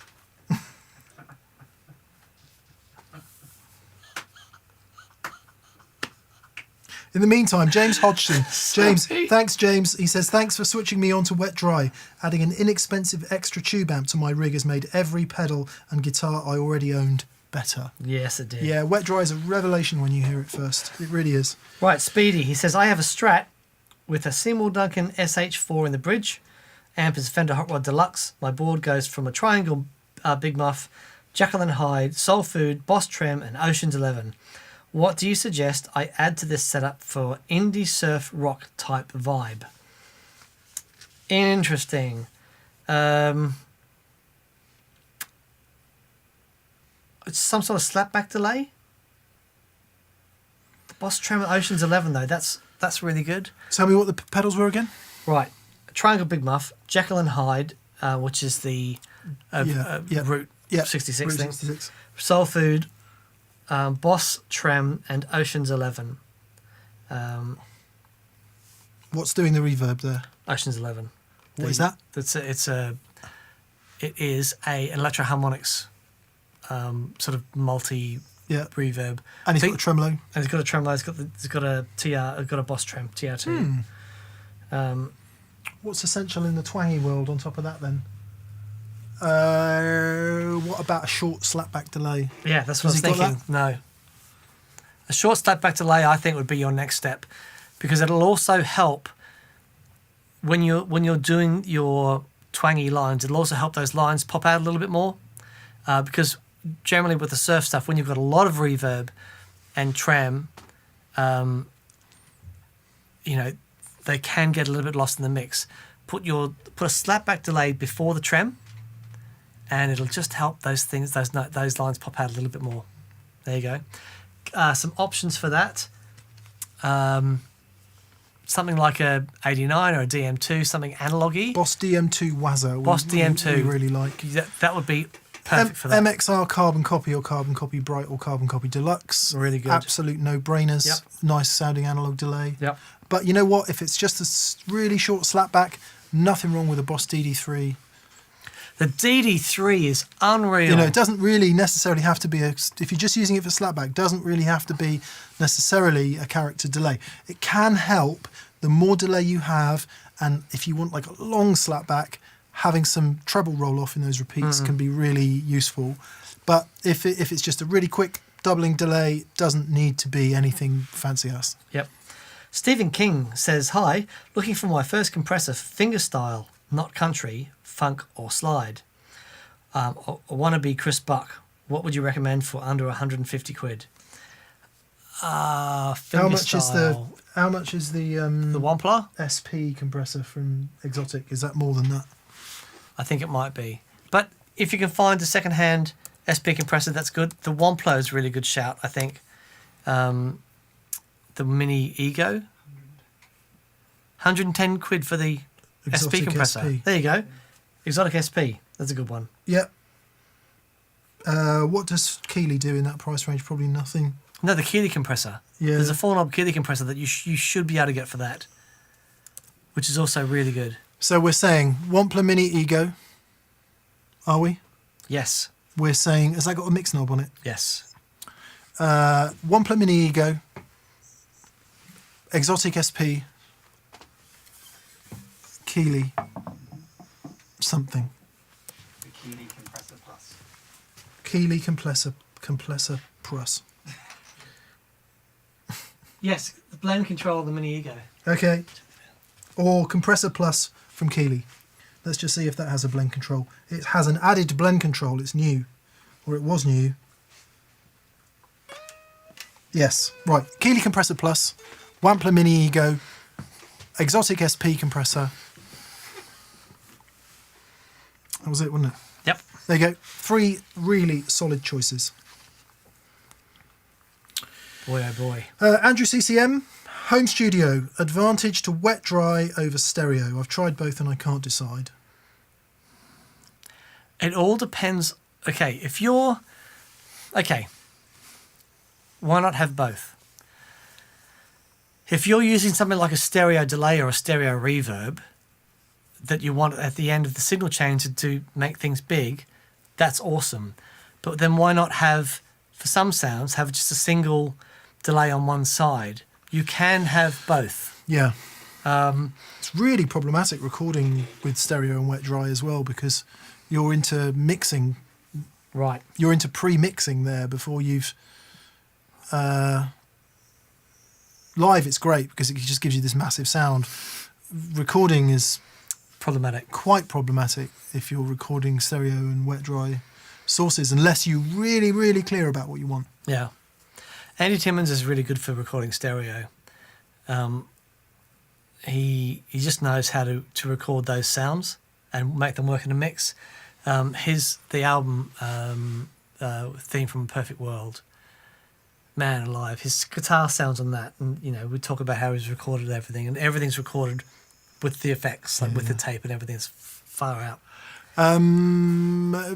Speaking personally, the only time I ever prefer stereo is when it's a really nice stereo reverb and delay. Yeah, Everything else, always prefer wet dry. sure. But anyway.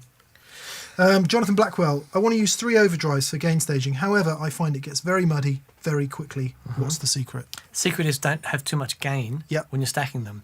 You've got to let as soon as your gain is clipping, and when you start pushing into that, what you're going to be doing is you're not going to get much more volume out of it. You're going to be getting a lot more limiting, which is forcing the waves to sort of cut off, and that gives you your distortion. Having gain where the pedals are sort of on the edge of limiting, and then you start pushing those in, so there's still some dynamic range there. That's how you get the best of those sort of gain sounds working together. Yeah. So when I do gain stacking, like for example, my King of Tone is never, even with everything at 2 o'clock, it's it's just breaking up nicely. So I can put a treble booster into the front of that.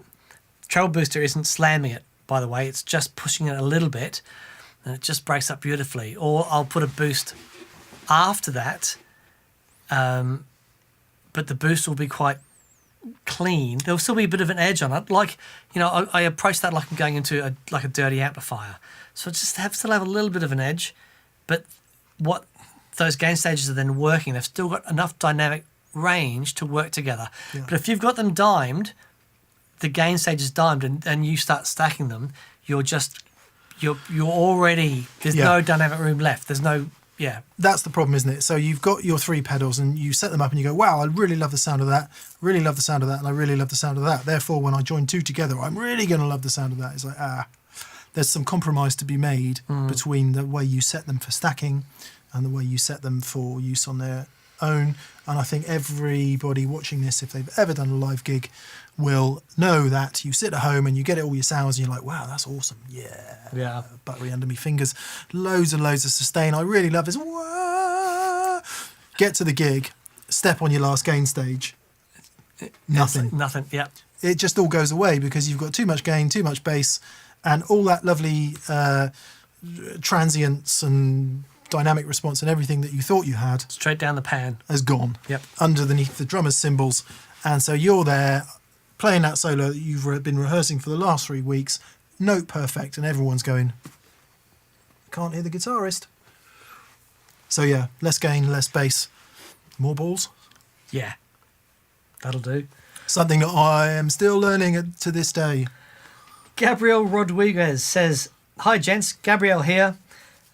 Interested in the new-ish RC10 looper. What do you recommend for a secondary speaker, a basic monitor, a practice amp cabinet? Thanks to you and the entire TPS team. So what you're asking there, Gabrielle, is if you're going to get a looper and you want to have a specific amp just for the looper, which is great. It depends on what you're looping. If you're looping a guitar, you know, like an electric guitar, and you want to play over that, like a small amp. A lot of the times, if your amplifier's got enough headroom, then you can still use the same amplifier. It does get tricky though when things start getting turned up. Yeah. But if you're doing it at home, then you should be okay. The RC10 is really interesting because it's got drums and all that stuff in it as well. On the last Pedalboard challenge that we did, I started out with an RC10 and just for the life of me, I just got confused and scared and went back to an RC3, which I know. But our mate he did the RC10 demo video. Oh, Jay. He did that all in one take. He's amazing. He is amazing. He is completely amazing. Yeah. Some characters that unfortunately I can't read. Says that they're kind of they look like Far Eastern characters. Oh, okay. I thought that you were saying they were naughty. Yeah, unless it's just a bit of clever. But I don't think it is. I think they are actually some sort of other language characters, which I'm sorry I can't read. Says, is a Marshall JTM 45 for clean with some OD pedals usable at home in terms of volume? Anyone owns a JTM 45? It is, but it's loud. JTM 45 is a really loud amp. A gloriously, beautifully, lovingly, tone for days sound. Depends on your home. So if you live in an apartment, it's probably overkill, but it is a glorious thing. Yeah. So, yeah. Tricky. Yeah. Josh Kostler says, great call on the Eisenhower. I absolutely love it. On a whim, I put it after a delay, and the way the repeats interact with the gain threshold of the octave is fascinating. Something to try. Brilliant, Josh.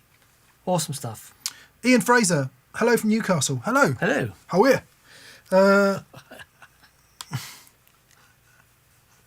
What? Dan and I have conducted a series of interviews of famous guitarists from Newcastle,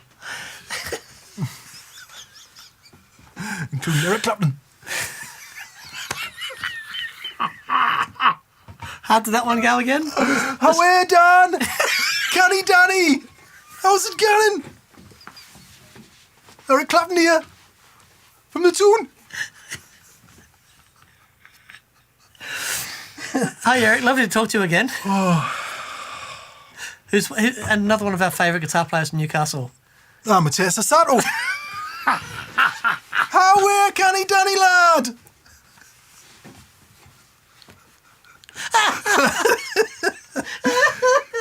David Gilmore. How Canny Danny lad? David Gilmore here. I'm so shield flick. They're all from Newcastle. Not that you would guess. Been gunning on me Pinson-Echo record. Anyway, sorry. Gabriel Rodriguez. No, we've had Gabriel. Sorry. Ian Fraser says, how we're from Newcastle. Dumble Drives. Isn't the Dude by J Rocket a Dumble Drive? Yes, that's the one I was trying to remember. Ian, thank you. Is the Janray worth it, or just get a Timmy? Have you guys tried a Timmy? For all the hubris online about the Janray being a massive copy of the Timmy, the Janray definitely sounds different from my Timmy anyway. Definitely. It has a very different thing going on. If you want it to kind of raspier and rawer, and if you like that kind of thing. Timmy, amazingly brilliant, versatile overdrive pedal, as we know. No, we haven't tried the MXR Timmy. It would be interesting to do so. Indeed. To see if they can replicate that, because it is the Timmy. Quite rightly is up there. Oh. Right, Joni Eden Mooring says, hey, MB Mesa Boogie Cali Tweed head through a 2-rock 2x12. Oh my goodness. 12 65B speakers. Looking for a speaker change. Any suggestions? Also looking into wet dry with my Mark III Blue Stripe. It's just angry at the world. Yes, I wouldn't. It depends if you want to keep that 2-rock cab, because the 2-rock cab is a very special thing. Yeah. And with those speakers in it, it is a really special thing. I would be more inclined to move the 2-rock on and get the Boogie 2x12 cab with those Jensen Alnico speakers. Right. They did an unbelievable job on that 100-watt Alnico speaker. Yeah. And it really suits that amp Totally. really, really well. So I would look at the speakers that Mesa, developed for that amp, specifically with Jensen. Yeah. Because they've done an amazing job. Yep. Whether you want to replace them in the 2-rock or not is a different question. I've never heard them in that cab. But yeah, seriously, check out those Blackbird 100-watt Alnico speakers. They are... Yes. And Chris Parsons wanted to say thanks for the advice on the KOT from a few months. Next pedal is the Positron Collider from Mythos. Yes. Hope you all stay safe during the next lockdown. Sending good vibes from Sweet Home Chicago. Yes. Positron Collider. Do you remember when we played that and it was like a biblical experience? Yep. Amazing. On the subject of which, there's some interesting news on a pedal this Friday on that pedal show, which has similar bombastic occurrence. Indeed. Yeah. Indeedy-diddy-diddy. Yeah. Away there, Connie Dunny. Simon here. From Newcastle. Lake. Hang on, take my top off. Check out my tats. Can't wait to read the comments this week. Josh Kosler says, great call on the Eisenhower. I Just love did it. that one. Oh, did you? Yep. Sorry. Yep, done that one. Gordon Rankin. Now, Gordon knows this stuff. He says,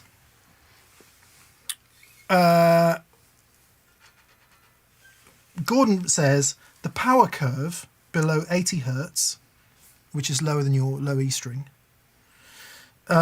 is exponential going north, so cutting the bass will increase the resolution and will kill out the 50 and 60 cycle hum. Always good.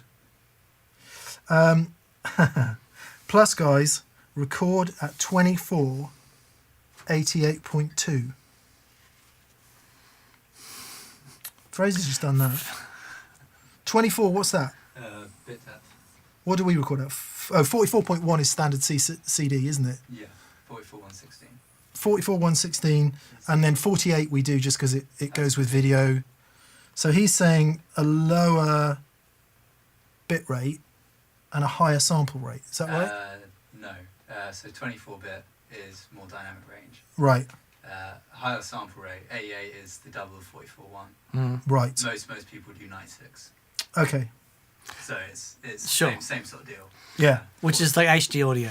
Yeah. Yeah. Do you remember the What was the White Album done in? done in socks? As a Pono, which was being touted by come on. Everyone's screaming at me I now. literally don't know what you're talking about. Okay, Help me out. there's an audio recorder, like an HD audio recorder, Yeah. that was called Pono, which was being, I think it was invested in by, play Black Beauty with Tweed Deluxe turned up, Neil Young, and he was singing its praises. Where County Danny lad near Young Lake from Sunderland. You gotta do me country home. Cranking it out. Me heart of gold.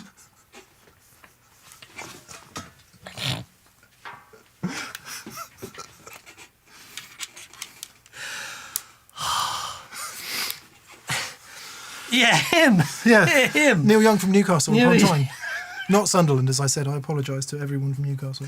Anyway, the HD stuff looked really interesting. Right. Yeah. Anyway, Made by whom? I don't know if they're doing it. A thing called Pono, Pono, Right.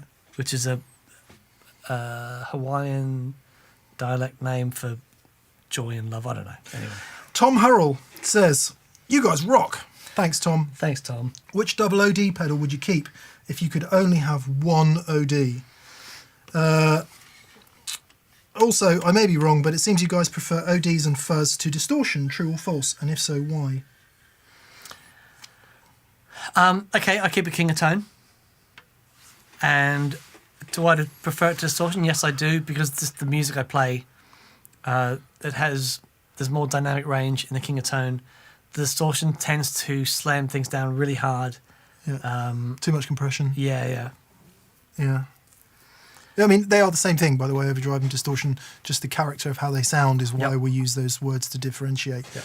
And would it be fair to say, Dan, that we would use the word distortion to describe a harder clipped type sound? Yeah. And this distortion to get distortion right is actually really tricky. If you have a look at the circuit of the DS1, I mean, it's, I guess everyone knows that circuit now, but there's a lot going on to get that right, and to get the edges right and make it sound good and not just fizzy mess. And of course, depending on what amp you put it into, Yeah. stick a DS1 into a Silverface Twin, you're going to have a good time. No one else around is going to have a good time, but, it's going to be harsh. But put it into a Plexi that's working, it's going to sound ace. Mine would be King Tone Dualist. No, well I could played. only have one dual overdrive pedal, I think. I mean, obviously, D&M drive's got to be on the list, but Dan and I try not to push our own pedal too much. But hand on heart, because it's a tube screamer and a blues breaker, that's nice. 17-year-old me really happy. Yep. Daniel Webb says, I have a 60s original Strat Well, and a deluxe Reverb. Is a tube screamer a no-brainer purchase? I don't have one. Well, I would say yes. I would second his yes. If you like, anyone from John Mayer to Stevie Ray to Philip Sayce to all of those kind of blues players that I like, then yes. Which tube screamer is the more difficult question? And I would recommend getting something that's as close to an original 808 as possible. Right. Yeah. Nice. EJ Smith says, "Hi guys, have you seen the Strats from MB Guitars? They look awesome. Vintage correct builds, even down to the crack in the pickguard. Thanks." No, it's because we can't call them Strats, can we? They are Strats No. shaped objects. Strat is a registered trademark of Fender Musical Instruments Corporation, or whatever Fender's called now. But yeah, Strat style S-type guitar, we call it. There's so many great guitars out there. So many great guitars. So yeah, I haven't seen those ones. Yep. Justin Baylog says, you're both legends. But the fact that Dan is only one of 3 people who pronounced my name Baylog correctly a few weeks back, well, the legend continues. Thank you, Justin. Awesome. Tom Hurrell says, you guys rock. Sorry, I've already done that one. Oh no, hang on. Which OD pedal would you keep if you could only have one OD, and also maybe wrong? But no, we have already done that one. Sorry. Let's go to Stephen. You've caught up, I see. Stephen Kovac. I love Germanium Fuzz. Currently running the Kingtone Mini, but it overheats everywhere. Do you know of any Germanium Fuzz faces that don't overheat? Sending love from Arizona. I guess if you're going to have a GE Fuzz, Arizona is probably the worst place to do so. For anyone who doesn't know... We stood out of the desert midday with Germanium Fuzz, and it's getting hot. Germanium Fuzzes are heat sensitive, so they sound different depending on ambient temperature. We did talk about a liquid-cooled system for a GE trans... where's my brain gone, Dan? For a Germanium Fuzz? Transistors? Yeah, transistors. Yeah. If they can do water cooling in a PC, surely they can do it in a You know pedal. what, though? A little fan with put the vents in the pedal, a tiny little fan, Yeah, and I mean it'll be noisy as hell, but it'll sort it out. yeah. Yeah, heat's interesting in a technology. The other thing to do is have a listen to some decent silicon fuzzes, because if you get a silicon fuzz with a bias control, it might be that you can get a long way towards just rebiasing back down. What you love in your Germanium fuzzes. Do we know any Germanium fuzzes that are less heat sensitive?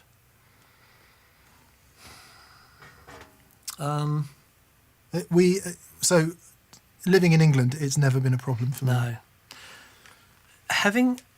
So one thing to consider, if what you're playing is hot, and you've got germanium transistors in a tiny little enclosure, that enclosure is going to get hotter faster than having that in a bigger enclosure. What you need is a giant fuzz face. A giant fuzz face. Yeah. Indeed. But it's still going to be an issue. Yeah. I would just say try the Kingtone SI. I mean, I know it's a lot of money, but you like that. I dare say you'd be able to dial it in pretty close. Gino Inzo says, thanks as always, lads. Mick, how goes the Strat journey? Dan, does the CE2 Wazza do the CE1 thing well? Both, when is the Harmonious Monk due out? Okay, I'll start with CE2. Does the CE2 do the CE1 thing? Nothing in the world does the CE1 thing like a CE1. Unfortunately. It just doesn't. And the CE2's Wazza is fantastic. I really like it. It's the preampy overdrive bit. It's just nothing does that. Yeah. It's crazy. But the CE2 Wazza is It's really good. Mick, how goes the Strat journey? It's kind of on hold. I spoke to Simon about potentially coming to a deal on the 61, and quite rightly he said he can't sell it. It was given to him by his father on the promise that he wouldn't sell it with some other stuff. Or at least he wouldn't sell it while his dad was alive, which is a very morbid conversation, which we're not going to have. So, but Simon very generously has said, I can keep it as long as I want. So I said to him, I'd love to do that. What I also really want to do is find an old one at some point when I've got the money to buy it, which isn't going to be any time soon. Yeah, sure. So the Strat journey is, can I make my new Strat sound like the old one? No. Do I want an old one? Yes. Have I got the money to buy an old one? No. Am I willing to sell all my stuff to buy an old one? Not yet. But that day will surely come. However, since the start of the year, old Strats have gone up crazy. It's unbelievable. Crazy prices. So I actually wouldn't buy one at the moment because they're idiots' money. Yeah. Sorry, anyone who's bought an old Strat, if you've got the money, you're not an idiot. But for me, it would be idiots' money because it would mean great reduction in quality of life. So yeah, I'll be doing that next week. Nice. When is the Harmonious Monk out? We really, really want to get it out before Christmas, but there's still a couple of tweaks to make, and we're just not sure how that fits with what's going on with blinking COVID. Jam are geared up, ready to go. We just need to iron out a couple last things. So if it's not before Christmas, it will be pretty soon after. Yeah. And that will come around quick Treat enough. for the new year. Yeah. Yeah. Yeah. But can't wait you guys to see it. It's wonderful. Justin Garcia says, do you guys like your KOT at 9, 12 or 18 volts? I run my Analog Man dual delay at 12 and it's incredible. Cheers guys, stay well and thanks for everything. My KOT will only do 9. It's quite an old one and doesn't have the larger capacitors in it. So, but mine at 9 volts sounds... quite often I prefer my gain pedals at the lower voltage than high voltage. Me too. Yeah, because you tend to get more. You might get more headroom, but the clipping, with the point where the clipping and limiting starts to happen, is different, and it changes the feel of the pedal. Yeah. And a bit, for me, most of the time, where the designers are designing them at 9 volts, that's where I tend to go. However, like things like my Analog Man chorus. We did it, didn't we? Yeah, 15 Sounds volts. palpably better at 15 volts. Yeah, it's unreal. And that And there's the thing. It absolutely is the voltages at these things. It is a real thing. That might be what you're finding with the Analog Man delay, Justin. Yeah. Thanks for the tip, because I've never tried it at anything other than 9. Well, just need to check That it can. Yeah, it should be able to, because it's quite new, yours. Yeah. But we'll give that a go. Nice. And Herschel T, thank you, mate. Thank you, Herschel. Can't see a question from you. Dina Patel says, can you do a show on building your own cabinets? I want to build a 212 with Alnico Blue and Cream speakers for a Fender Hot Rod Deluxe. I would say, Dina, you're much better off online. Dan and I don't really know anything about making cabinets. No. I mean, I guess the internet is full of everything, so you can literally go online and see how stuff is made. When I first got to the UK, I spent all my money on getting a Marshall head. I got some ply from B&Q and made my own cabinet. I had no idea what I was doing, and I gigged with that cabinet for like 18 months. I had no grill on it or anything. I just got some plates, drew a circle, and had the speakers behind it. It was awesome. Sounded all right. It was, yeah. It was, Yeah. I mean, it was okay. Well, I don't want to be casting nasturtiums here, but I can't imagine that back in 65, whenever it was, 66, was it? They were measuring standing waves. They were like, yeah, the engineers at Marshall were going, well, I don't know. I mean, they did all wear white coats back then, but, it was just a massive box of speakers in it, wasn't it? Yeah. Turned out it sounded pretty good. Indeed. John Pardo says, thanks, guys. That was a brilliant answer. That's what we do. Salo says, hi, dudes. Do you think I can treat my Klon as a treble booster? I have a protein. I'm wondering if I can run the Klon into it. Try it. Turn the treble knob up a bit. One great thing about the Klon is that it doesn't cut treble. Yeah, it's wonderful. And it has a really lovely boost in the upper mids there, and a nice cracky thing, which is treble to my ears. So yeah, try it. Turn the tone knob up and give it a try. Yes, I just finished from John Pardo. He says, that was a brilliant answer. I've ended up with a Timmy just after the Fuzz and Bonsai after Whammy and Wah. I'm going to need a bigger board. Yes, John, always good. And Martin Greville Giddings says, hi, Dan. Here's an extra tip for pronouncing my last name without mangling it, which almost never happens.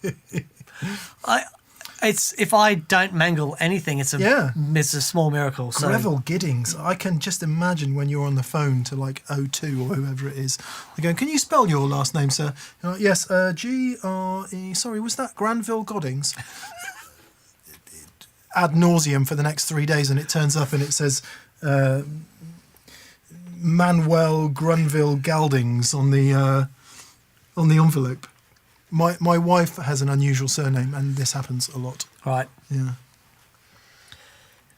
Cool. Soren led it. Hey, Soren. He says, another amazing show. I bought a protein right away. I have all 4 now, but none of them are on my board. Dan, if you like the TS side of the Duelist, you should try the King Tone Soloist and Blues Power. Stay safe. Thank you, Soren. Interesting. Yeah, interesting. Thank you, Siren. Yeah, I really did like that.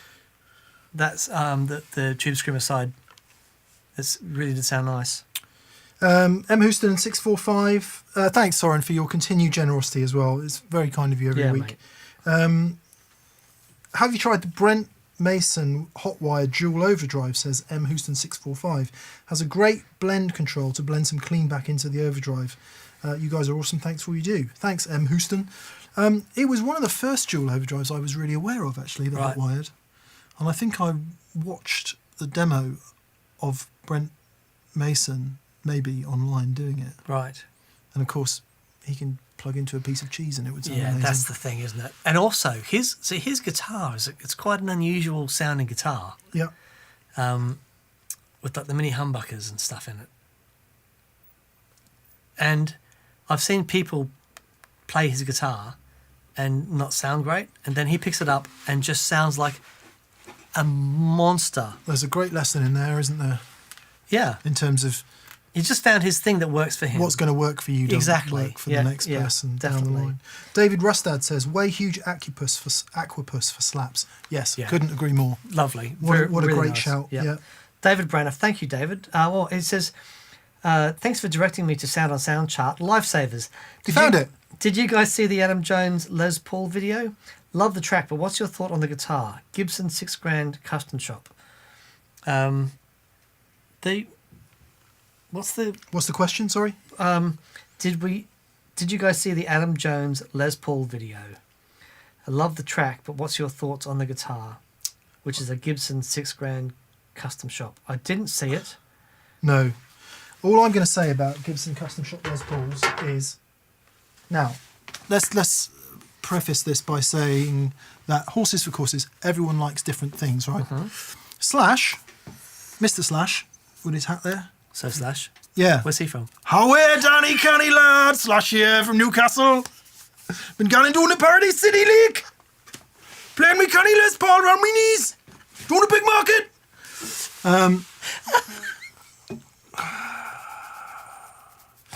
With me mate Axel. Say how are you, Axel? Anyway. Mr. Slash.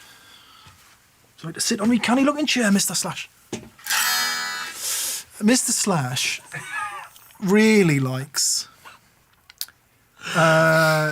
pretty heavy Les Pauls, I think. Really? I think so, because he's played enough of them. And he gets a cracking sound out of them. And I think for that really throaty, hard rock, Okay. lot of 80s and 90s sounds, those kind of... They're tighter in the bottom end, aren't they? They tend to keep the notes a bit... Mine definitely wasn't. Mine was flabby ass. Really? Just couldn't play it.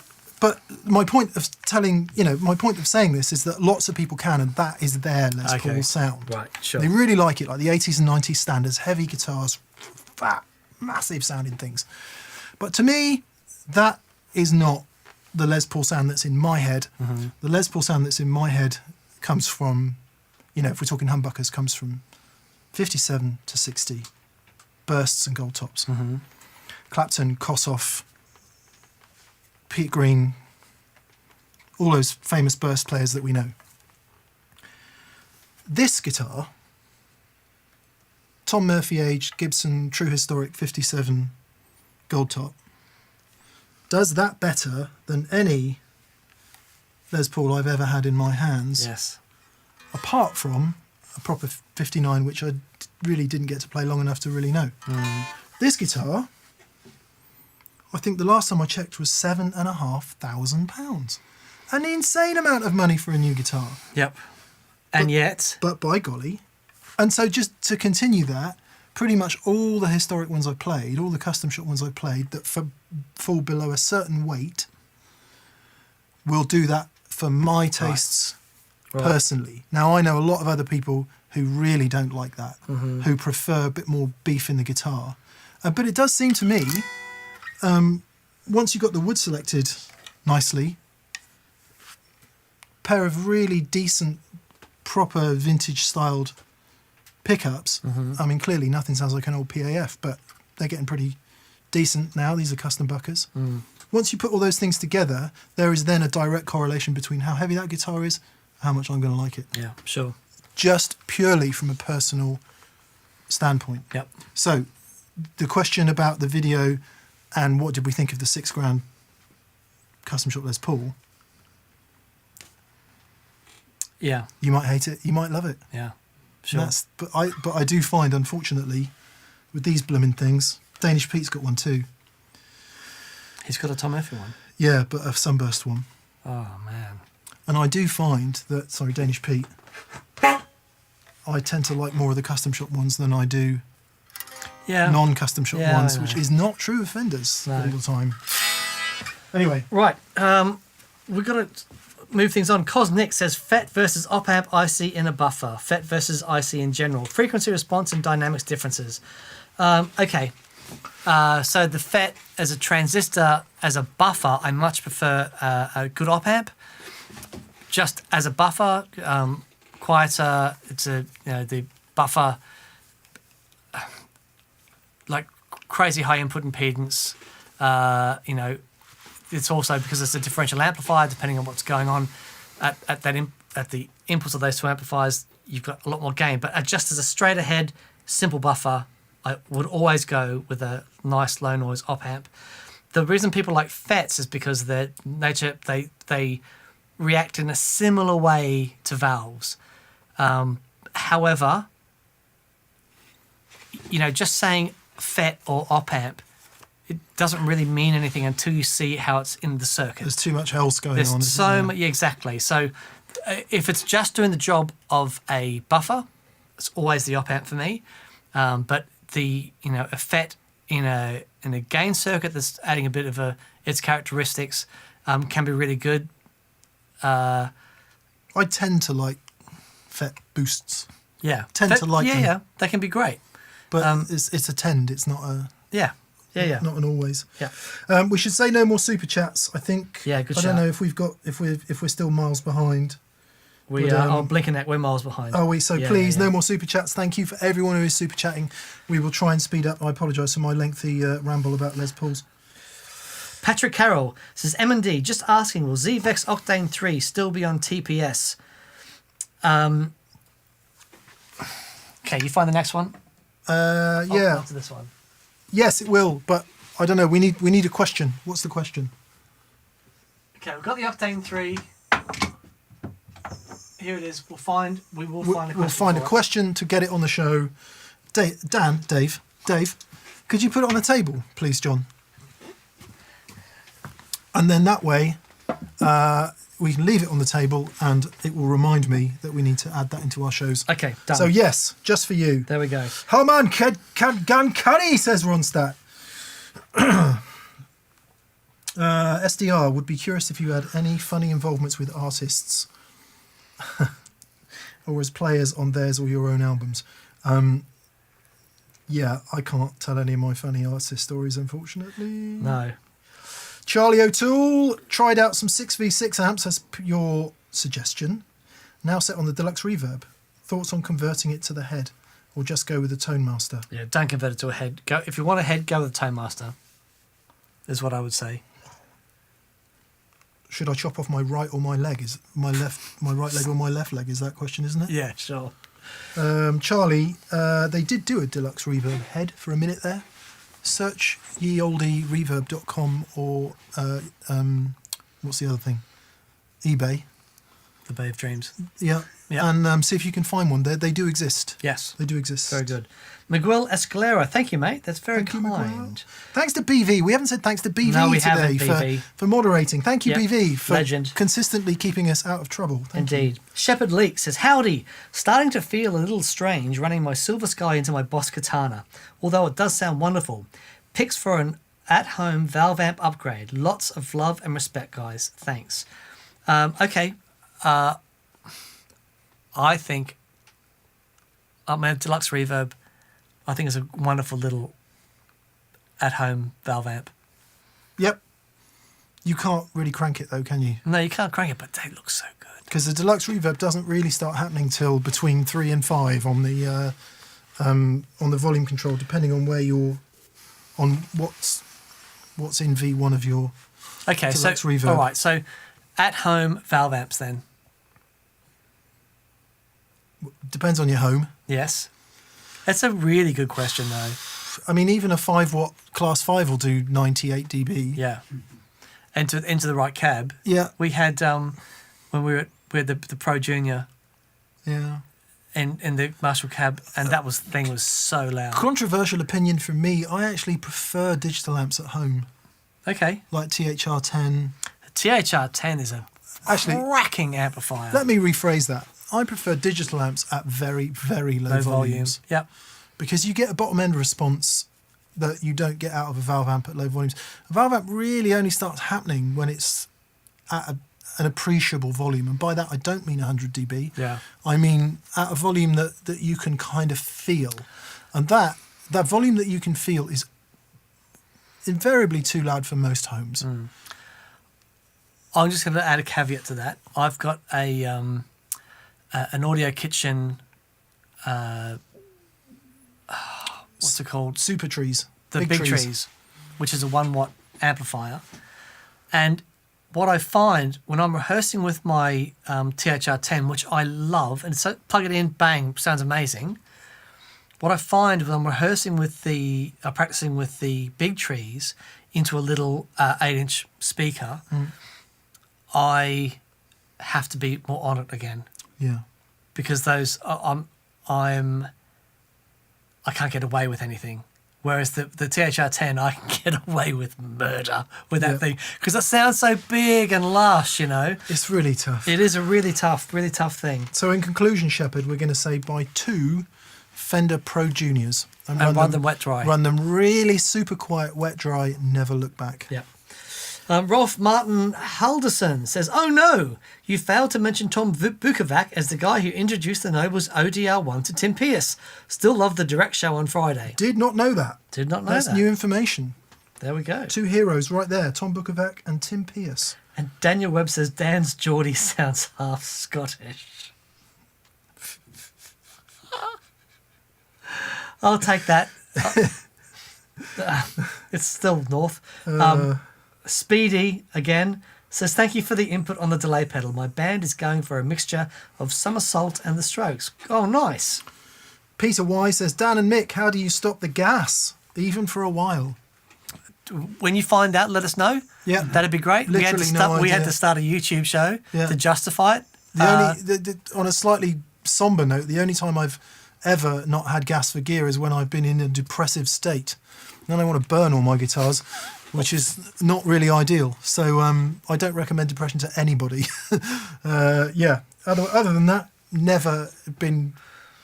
Yeah, just never managed the to hook. get it in any control whatsoever. No. Here's the thing about gas, and it's a really... I'll be quick. Gas is gear acquisition syndrome or guitar acquisition syndrome for anyone who doesn't know. Yes. What gas is, it's your imagining of the potential of that gear. And the issue with it is it never really matches up with what you get going inside your head. Are you saying, Dan, that being a guitar player is all about vicarious experience of future greatness that you never actually achieve? Is that what you're actually saying, Dan? There's a T-shirt. That's great. Miguel Escalera says, "Hey guys, love the pedal show. Want to ask, what do you think about running a King of Tone through an AC30? Or would a Naga Viper be better? I ran my King of Tone through my AC30 for 10 years, and it is awesome. I love it." And John Gregory says, "You guys are amazing. Look at a Tone King Imperial Mark II. Looking at a Tone King Imperial Mark II, love the idea of a lead channel and attenuator, but does it do DR sound as well as a DR reissue?" Yes, it does. It does. Honestly, It's really good. if you can, it's a great amp. incredible. Yeah, Incredible. It's a really great amp. Yep. Um, And David Rogel says, "Recommendation for a stereo buffer. I'd like buffers, line drivers for final cable runs to 2 amps, wet dry, with a single pedal for space reasons. Is it even a thing? Thanks for the great show." I don't know. I know that Mason from Vertex has a little box that I think he's released on You can download the plans, sort of make one yourself. He might. I'm pretty sure he's got an in and out thing that has 2 buffers in it. There's lots of buffer pedals out there, but if you want a stereo buffer, it might be an idea. Okay, if you want a stereo buffer, you really need to get 2 separate buffers, because if you have them in the same enclosure, you need to make sure that they are isolated in every way and In phase. all that stuff. They're probably going to be in phase, aren't they? Yeah. So, an easy solution is just get 2 buffers and keep them separate, because then you're not going to run into any of those problems.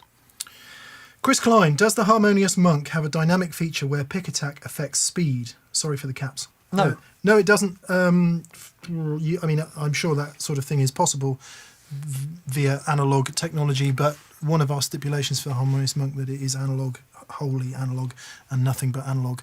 So saith the analog. So saith the analog. So there's no digital trickery in there. There's some things we can tell you about the Harmonious Monk. It does go below unity volume, and it does go above unity volume. It has a blend control and a depth control. Lovely.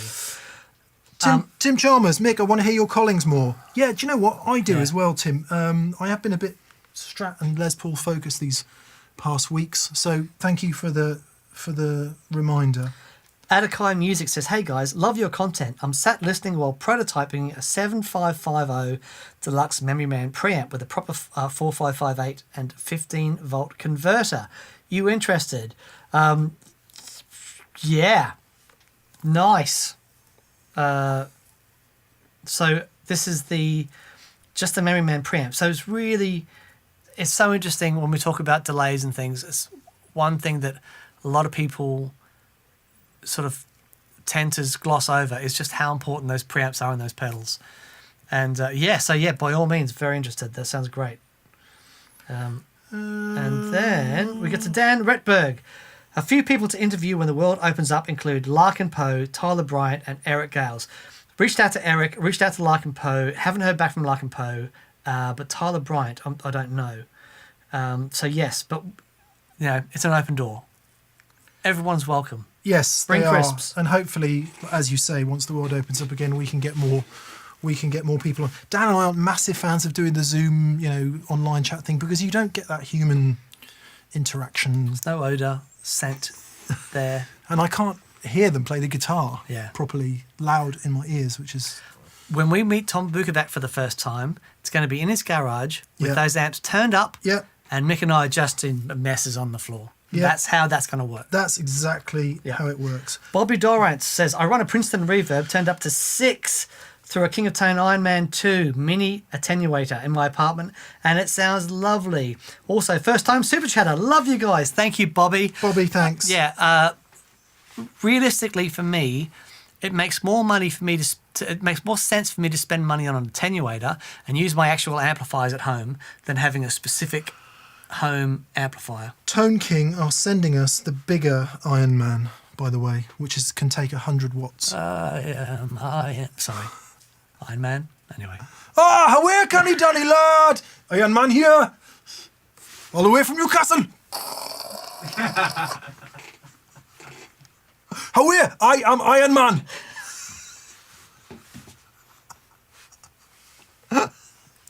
Yes. Severe Bash says, "Real talk, Mick. Thanks for touching on depression. Signed a military aircrew member trying to destigmatize mental health issues." So thanks for that. Look, Mick and I both have danced with the darkness in our times, and it's a real thing, and we talk about it. We should talk about it. Absolutely. There's nothing... It's totally normal. Absolutely. And we have to thank a lot of celebs, non-celebs, media organisations, charitable campaigns over recent years that are doing exactly what you say and are helping to destigmatize it. So it's okay for people to talk about it. And it is okay for people to talk about it because it is totally normal. Totally.